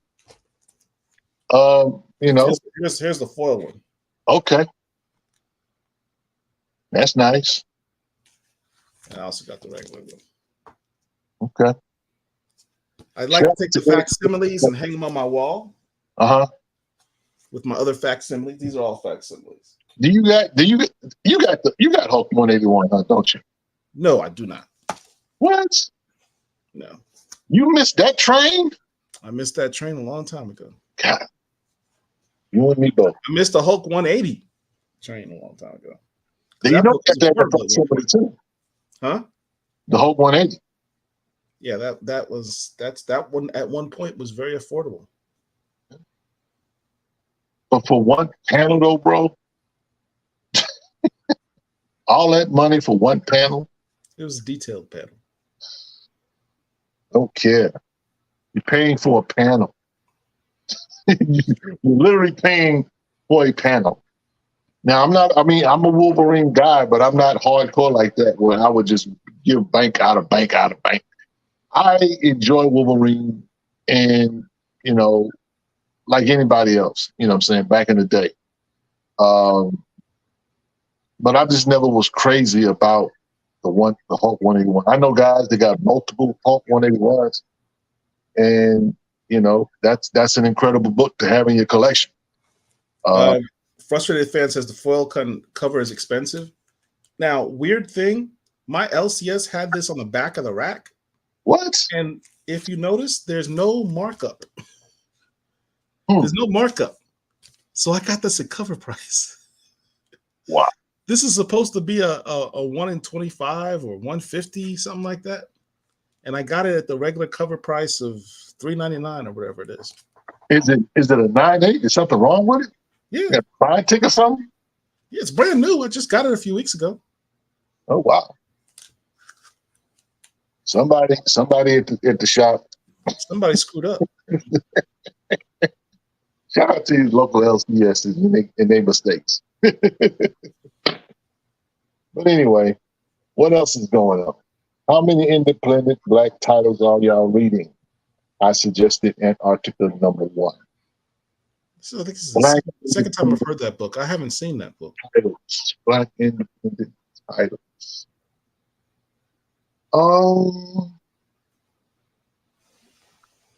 Well, I just got these. I got Deja Vu, Decimation Earth, Luna. Okay. Sister Circle. Oh, you went all in on the Advent comics. Kandaki and Odina from Concrete Comics. That's what happens when you interview guys and they just show you love. I got a sale. Shout out to Tamiko, who told us about this sale that Things from Another World was having. It's like a $2 sale. Really? So most of the comics are $2, or at least they're heavily discounted. I got this Things from Another World variant of Nita Hawes #1, Virgin cover. Well, let me see. Let me pull out. I got this copy of Man of Black #1. I got Pathfinder Wake the Dead #1.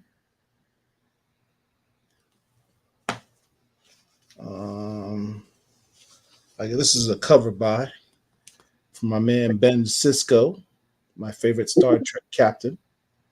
Star Trek #7. Some Walking Dead issues. This is issue number 31. Issue number 33. Big fan of Michonne. First appearance of the Preacher. Walking Dead number 63. Here's one you like, Rich. Batman 89. This is a series that was slept on. Batman 89, issue number 6. I did not see this cover. This one has the Black Harvey Dent, played by Billy D. Williams, and the Black Robin that was supposed to be played by Marlon Wayans. So wanted to get that. Check out the variant. The variant here. Creed Virgin. You got the Creed version? 1 in 10. Is that what you got? The 1 in 10 one? Oh yeah, that's dope. Picked up a few of those, but I'm trying to think, what have I read? It's weird, man, because the Advent titles, some of them are supposed to be in the stores, and even some of the concrete, but I hadn't seen it. I pre-ordered ones they had on previews. So I wound up getting my stuff directly from them or whatever, but like the Odina, I have the Odina that was a part of the Kickstarter. Kindergarten says, I like Captain America, Symbol of True Story. It was great. It was awesome. Right now, I like Sam Wilson, be Captain America, Batman, Superman, World's Finest. Mark Waid is also great. Yes, that is a pretty good book. World's Finest is dope. Shout out to Amber Shears, who told me about this Daredevil 92. Now, what's the story with that book? Do you want me to be a spoiler? I mean, I could tell you there is a Black Panther connection in this book. Anything else I said beyond that would be a spoiler. We'll talk off. We'll talk off. But I went ahead and got that. Antagonist #1 is coming out next week. Yeah, that'd be good. Really, wow. I want to read that Batman 89. The Batman 89 was pretty good. If you're a fan of the Tim Burton Batman movies, the first two, you should like Batman 89 because it's literally a continuation of those stories.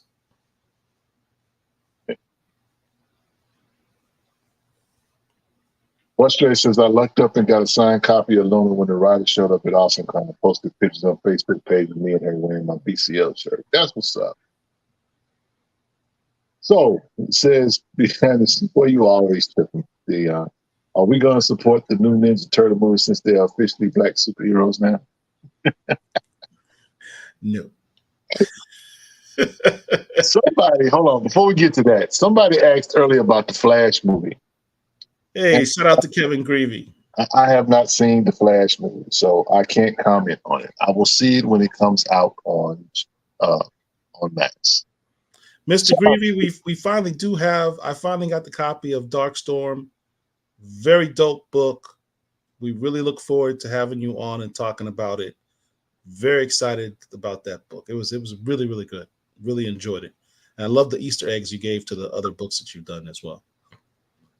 That's what's up. Salute to the king doing his thing.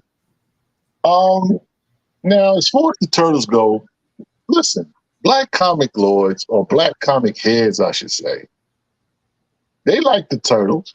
I don't think there's any one of us that just don't like the Turtles. We probably gonna. He says, let's do it. I'll DM you, man. I'll DM you. It's not like we're not going to go see the movie or we're not going to participate in it. You know, they didn't need to make the Turtles black for me to like, oh, I want to go see the Turtles. It's not going to have a new level of excitement that they decide to manifest the Turtles as quote unquote black characters. I think that's enough in Bergen when they kind of did that. It's kind of like we like the Turtles. They didn't need to really do that. You know what I'm saying? It's like going to an Italian restaurant and they offer you chitlins, Paul. It's like I came here to eat some ravioli, not no chitlins. But I mean, it's cool. I'm going to enjoy it. I'm gonna probably watch it. You know what I'm saying? Like everybody else. I mean, you know. Now, the last Ninja Turtle book I read was The Last Ronin. They got some new Last Ronin stuff going on. I'm not jumping on that. I'm not jumping on that bandwagon to get these other books too, because I feel like the stuff that they're doing now is just kind of money buys or whatever. But I really enjoyed The Last Ronin as a comic book.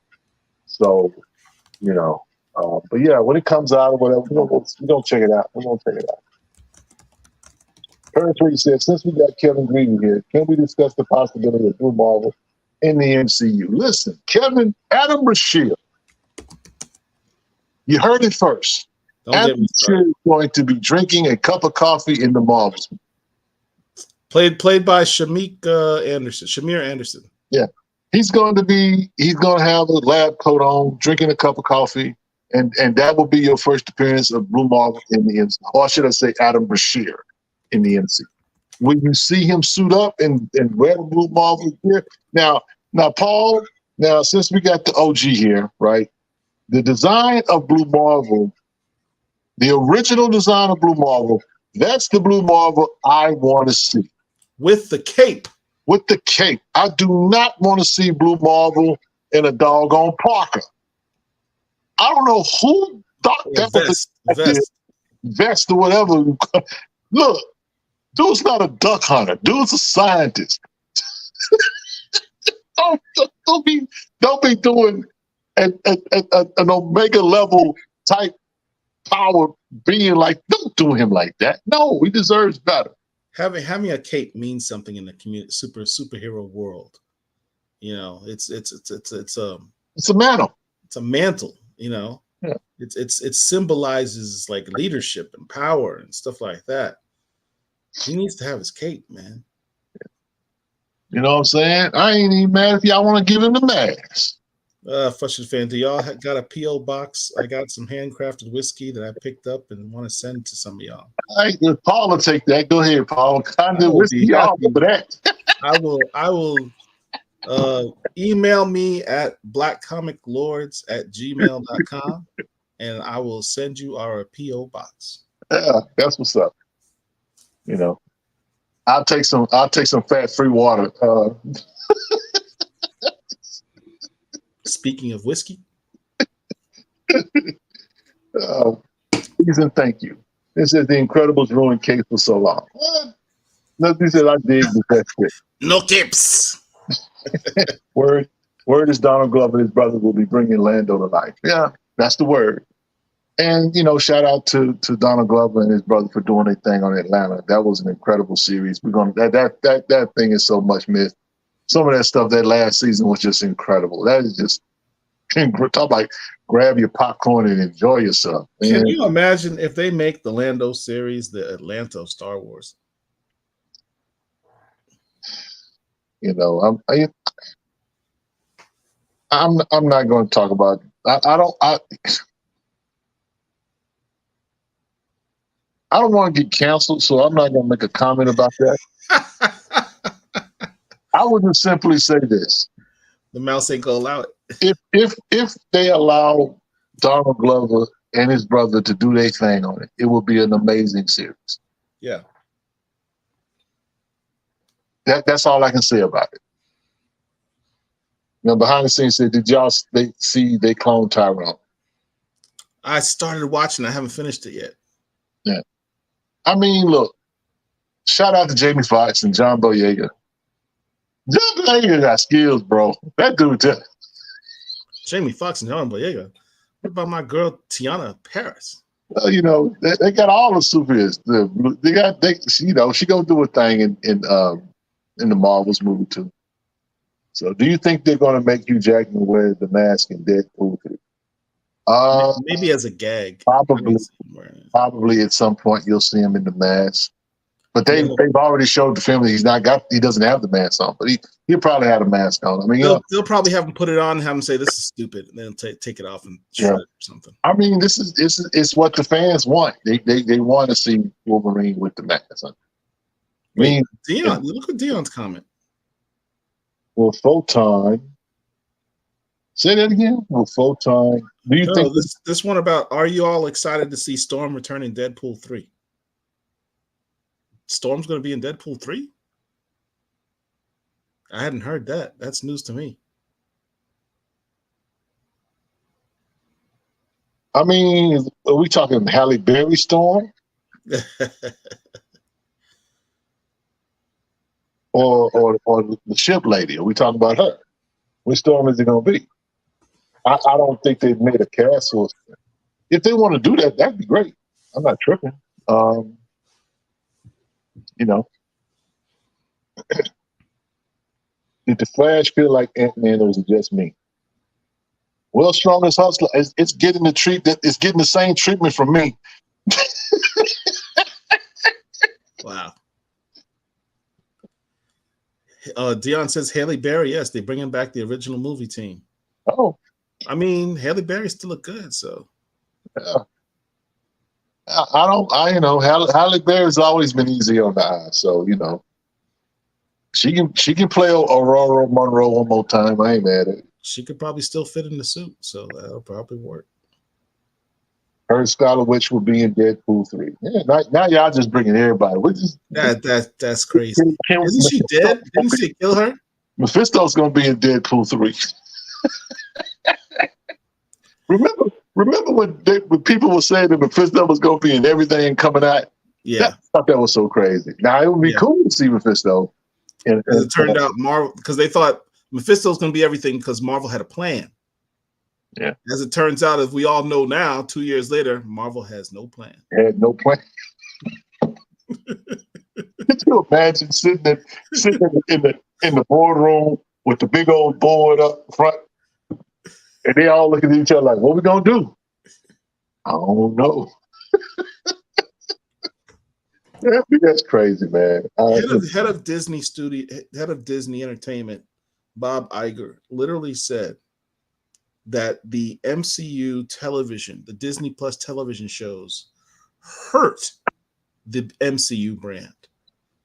You know how significant that is for the CEO of Disney to say this project, this whole MCU television series thing on Disney Plus hurt the MCU brand? Stockholders don't want to hear stuff like that. Okay. Shout out to Black Prism. I like this comment. BCL, you let your soul guide you to the very thing you love, turning it into a passion that leads you to the path of happiness. Don't let nobody stop you. Have a nice day. Stay safe and enjoy it.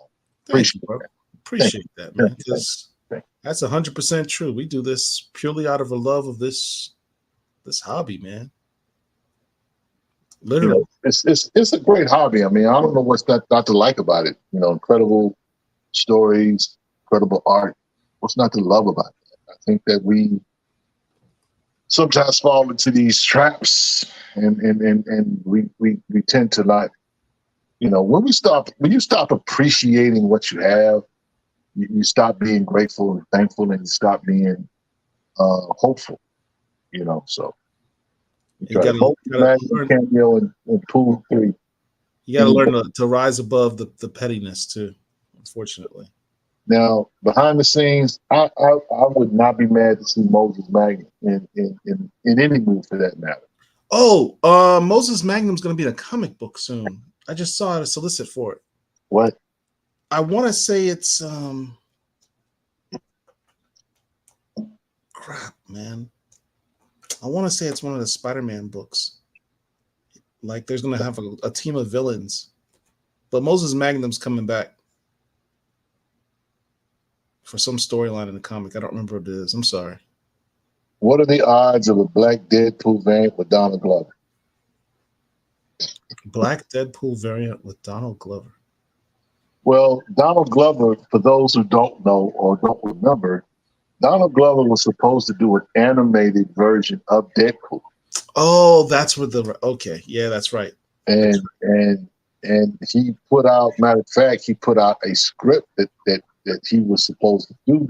They did a pilot. I've seen the animated.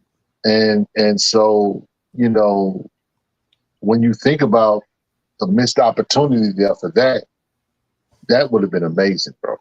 Yeah, but the thing is, him doing that animated pilot is what led to them doing the Deadpool movie.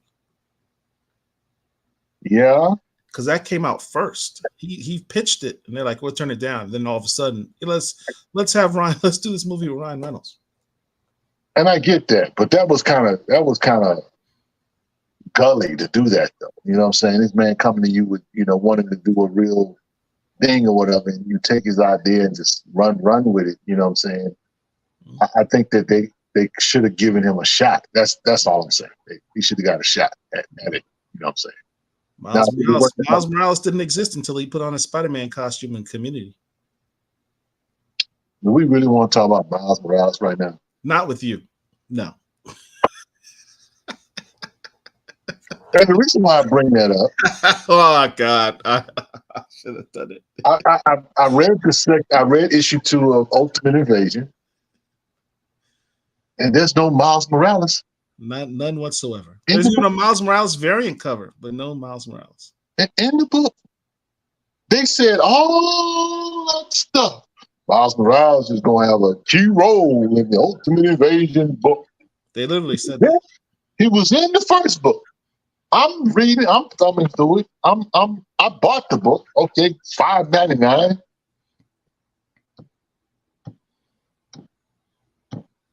Only thing black in this book was the ink. No, there was the war machine. Well, yeah, you talking about what's his name? Obadiah. Obadiah. They made a black Obadiah stain. Okay. Spoiler alert. This was supposed to be a Miles Morales centered quote unquote book. So where did Miles go? Yeah. All I saw was a bunch of Captain Americas. I got nervous. You get the super soldier serum. You get the serum. You get the serum. I'm kind of scared now. And then Paul, see, you shouldn't have said that, Paul. You shouldn't have said that. Now I'm mad because Obadiah died. Spoiler alert. Sorry. They killed the See, it's always racial politics. Well, that goes back to the point that YouTuber Chillmonger makes about doing race swapping of characters. He refers to it as temporary representation. And the problem with that temporary representation is they can take it away anytime they want. Right. So, yeah, you can make a temporary representation with making Obadiah Stane black, but then you kill him in the same issue that he premieres as War Machine. Telling you, boy. Somebody cued Bobby Blue Bland. Ain't no love in the city. This is Dion says, does Miles still need comics anymore? The definitive version of the character is arguably in the movie. True. But I mean, Cody Ziegler still wants people to pick up his book. And, I get it that, this movie, I saw the movie twice. It's that good. I'm not even a Miles guy. I saw it twice because it was a phenomenal story. And so, yes, that next part, that can't come out fast enough. What the Dion brings up a sore subject for me, or something of fear of mine, is that the Marvel Studios has gotten to the point where they're not even following the source material anymore at all. They're just making stuff up at this point. Oh, so they get in the what's that? What's the name of that HBO show? Game of Thrones treatment.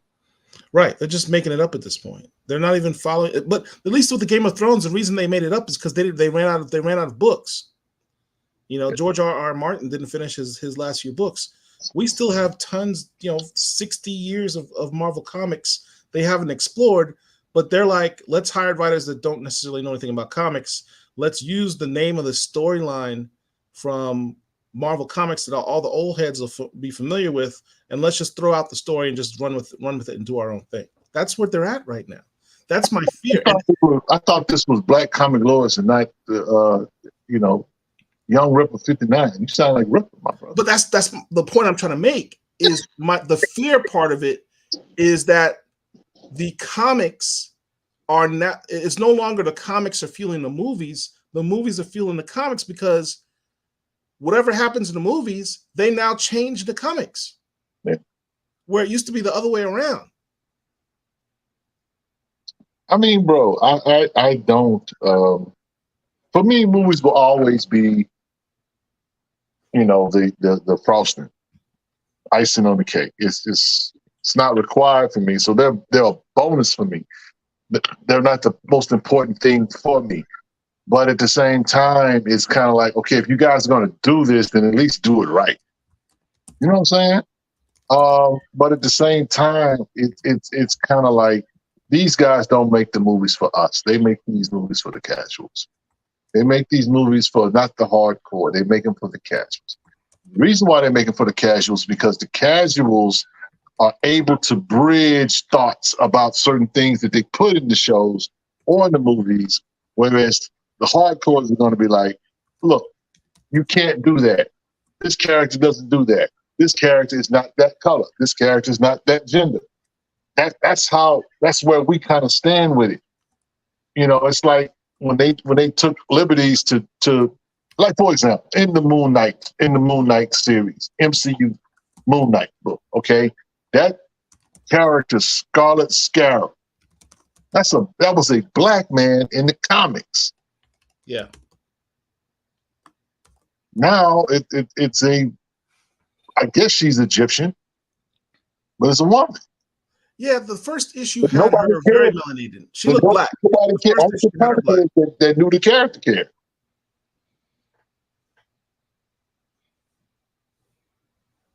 I mean, nobody, and that's the thing. It's like we have sometimes selective outrage when it comes to this stuff.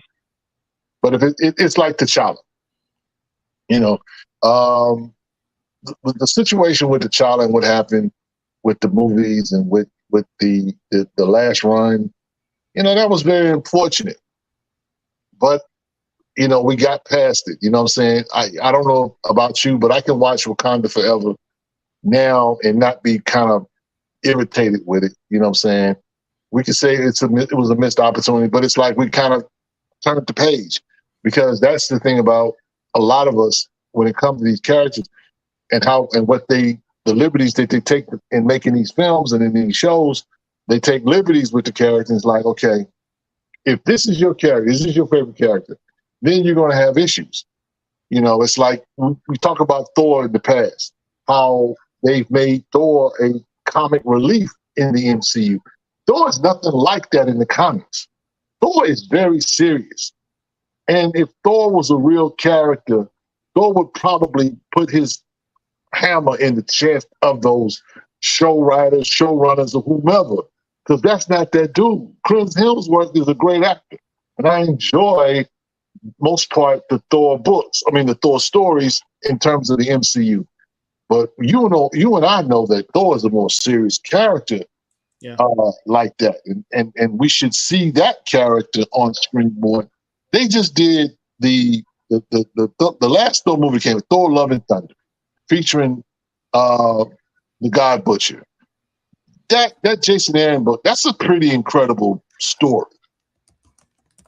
And it will never be appreciated for what it could have been if they had tried to make it. And I mean, they tried to give it a serious tone, but they could have did so much better with it. And because they've written Chris Hemsworth a certain way for so long, it's almost, you can't get the stench of that off, and we just really can't take that dude serious or do it serious. Right. It's something the actor himself has complained about.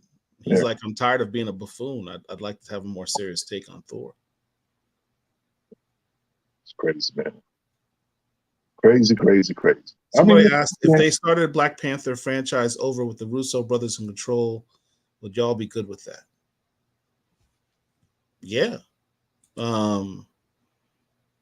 I think the version of T'Challa that we saw in Black Panther Civil War is more closer to what you see in the comics with the Russo brothers did than what Ryan Coogler did. That's just my take. Yeah, I mean, we've asked that question. Have we ever seen the real Black Panther on screen? Nope. And and part of that is because, again,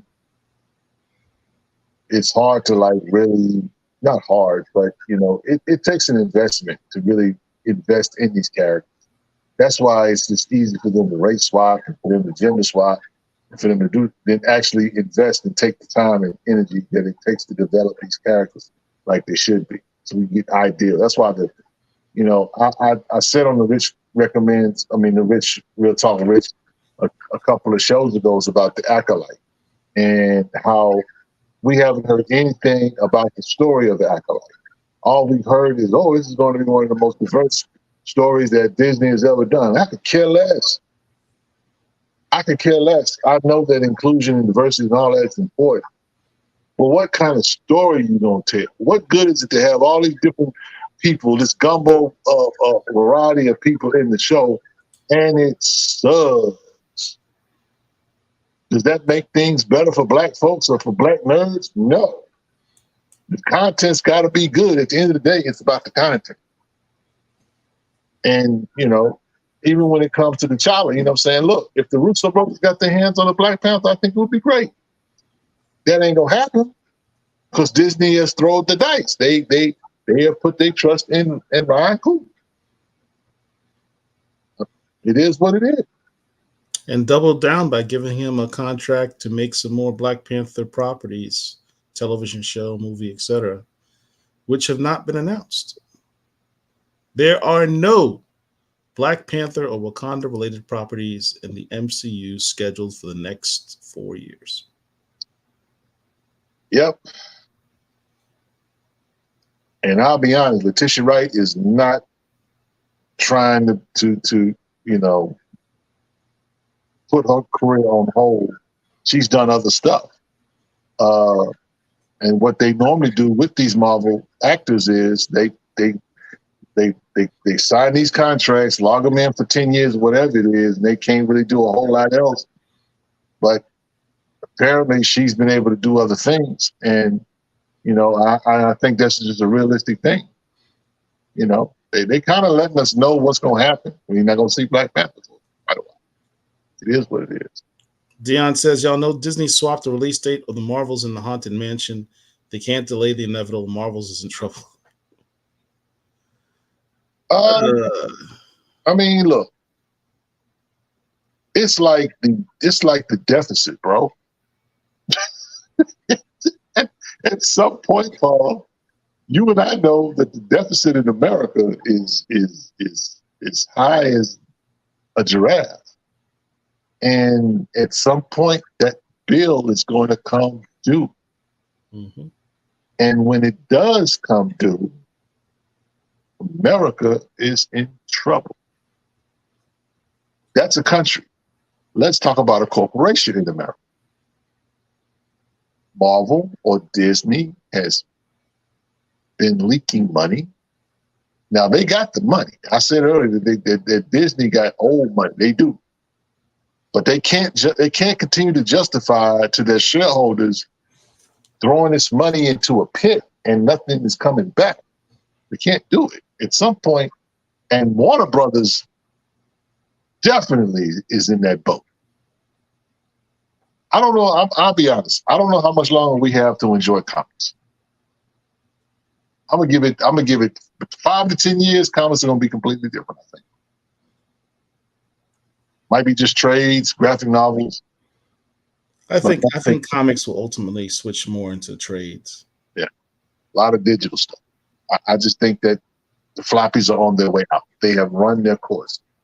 Floppies are like the cassette or the or the DVD.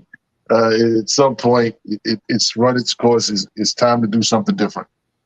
And us old guys will have all of these books, and they'll be the things of nostalgia.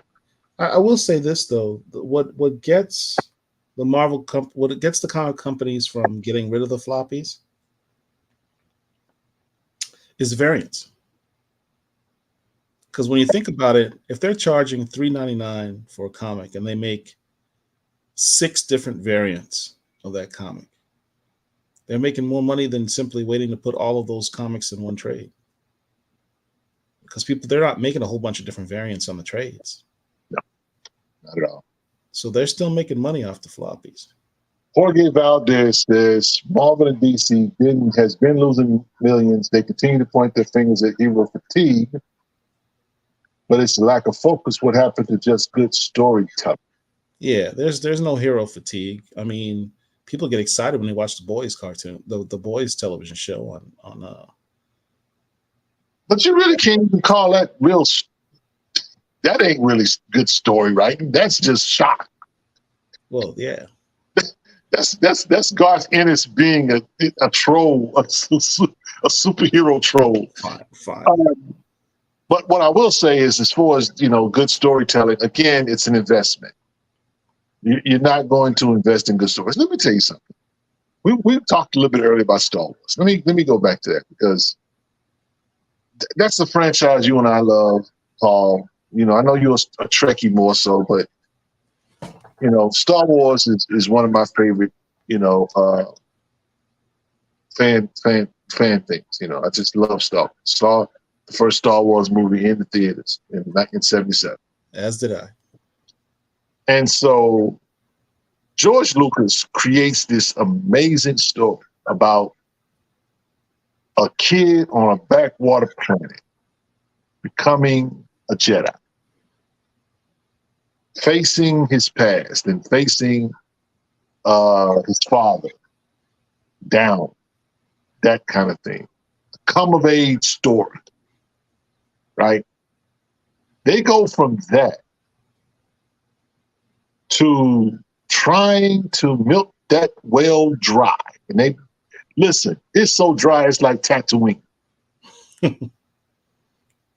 They have not, the Mandalorian is the only thing that has come out of that whole community thing that they've done that has been anywhere near the first of the original trilogy. Now, I enjoy the Attack of the Clones, Rogue One was really good. Rogue One was good. That was very, very good.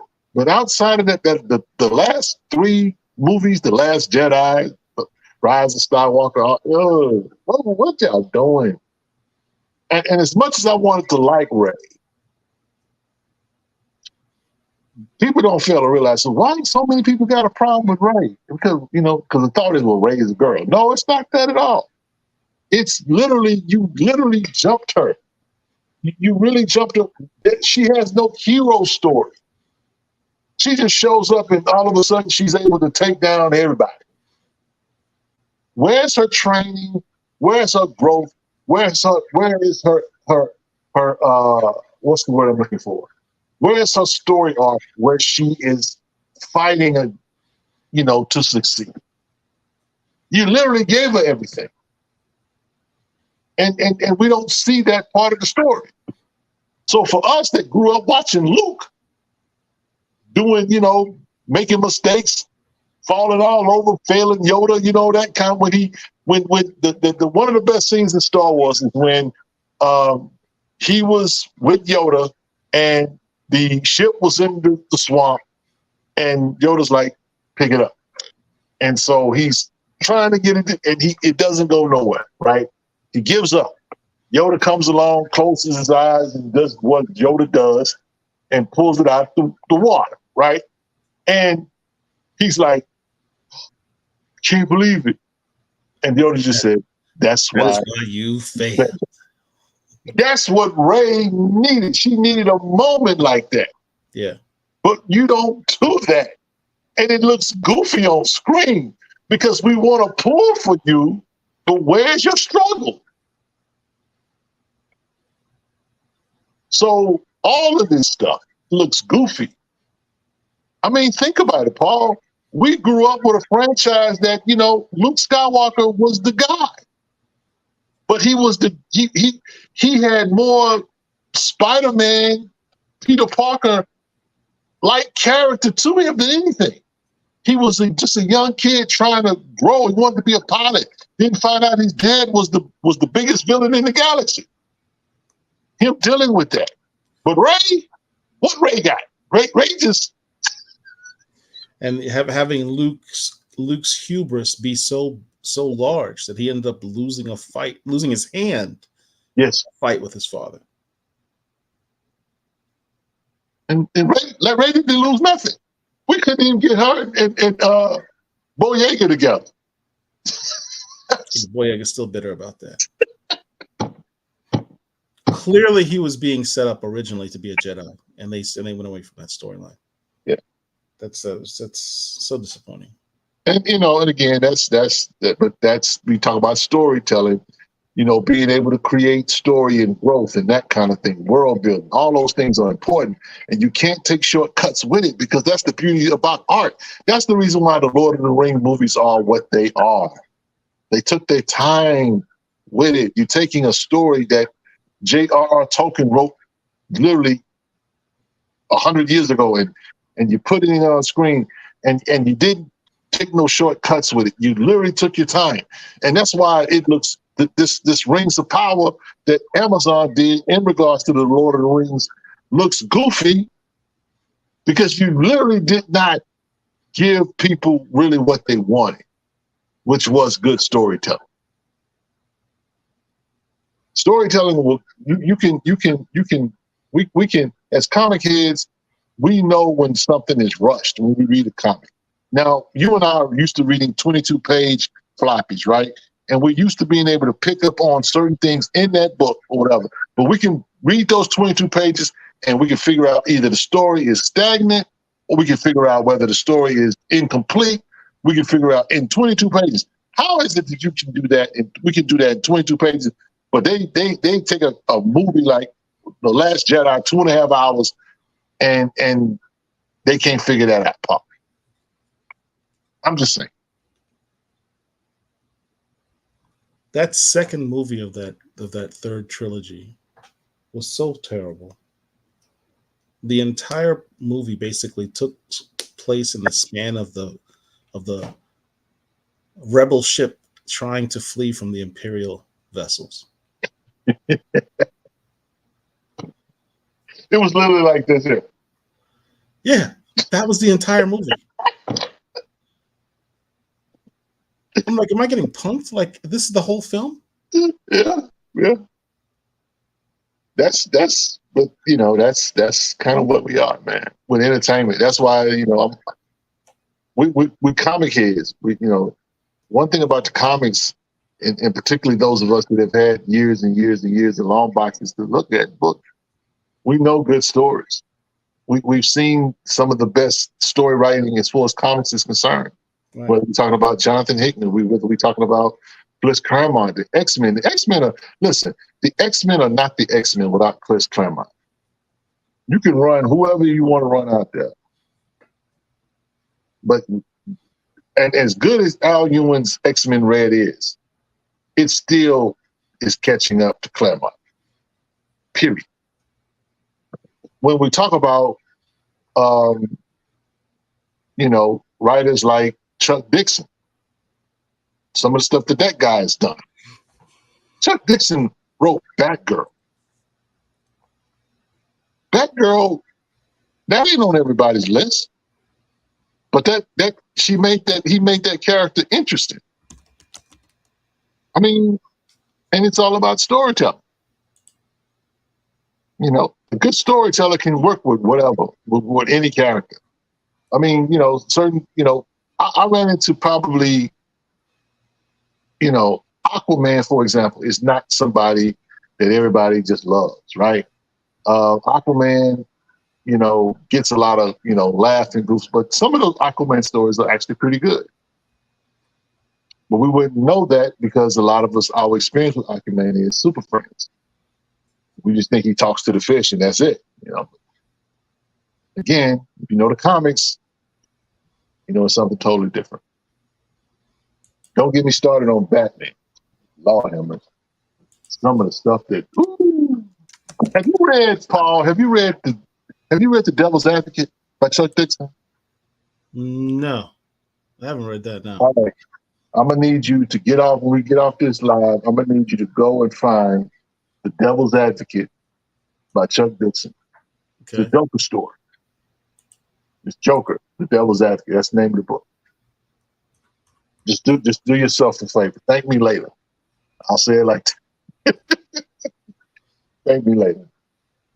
So, but anyway, look, we 2 hours. I want to show one thing. What you got? What you got? I'm gonna complain about. We about to get out of here, y'all. All right, give me a second. Let me pull it up. I was only trying to go an hour tonight. I might have gone 2. Right. So you mentioned X-Men and made me think about a book that came out this week, which is the X-Men Hellfire Gauntlet. Did you read it? Never. All right. So every Hellfire Gala has some major event that happens to the X-Men. And also every not Paul, I got a question. Why do they keep having Hellfire Galas if they know something stupid is gonna happen? I'm just saying. This will probably be the last Hellfire Gala. I'll say that. Okay. Without going super spoiler, I'm gonna go semi-spoiler. Every X-Men Hellfire Gala, they pick a new X-Men squad. They basically, Jean Grey uses her telepathy, ask everyone to vote as to who they want in a new X-Men squad. So this is the team that they pulled out for this year.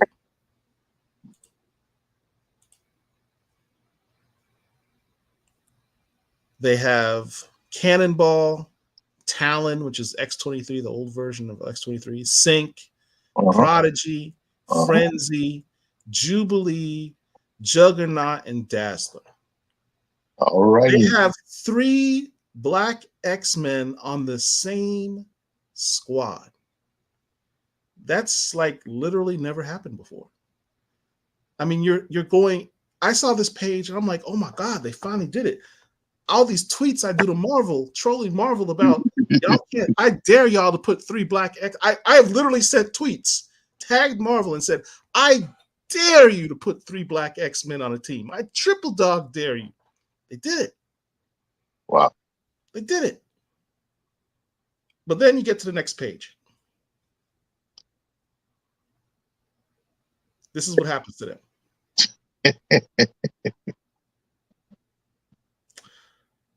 That's Frenzy's head. That's Jubilee torn in half. Wow. That's Dazzler torn in half. That's Cannonball's legs. Tragic.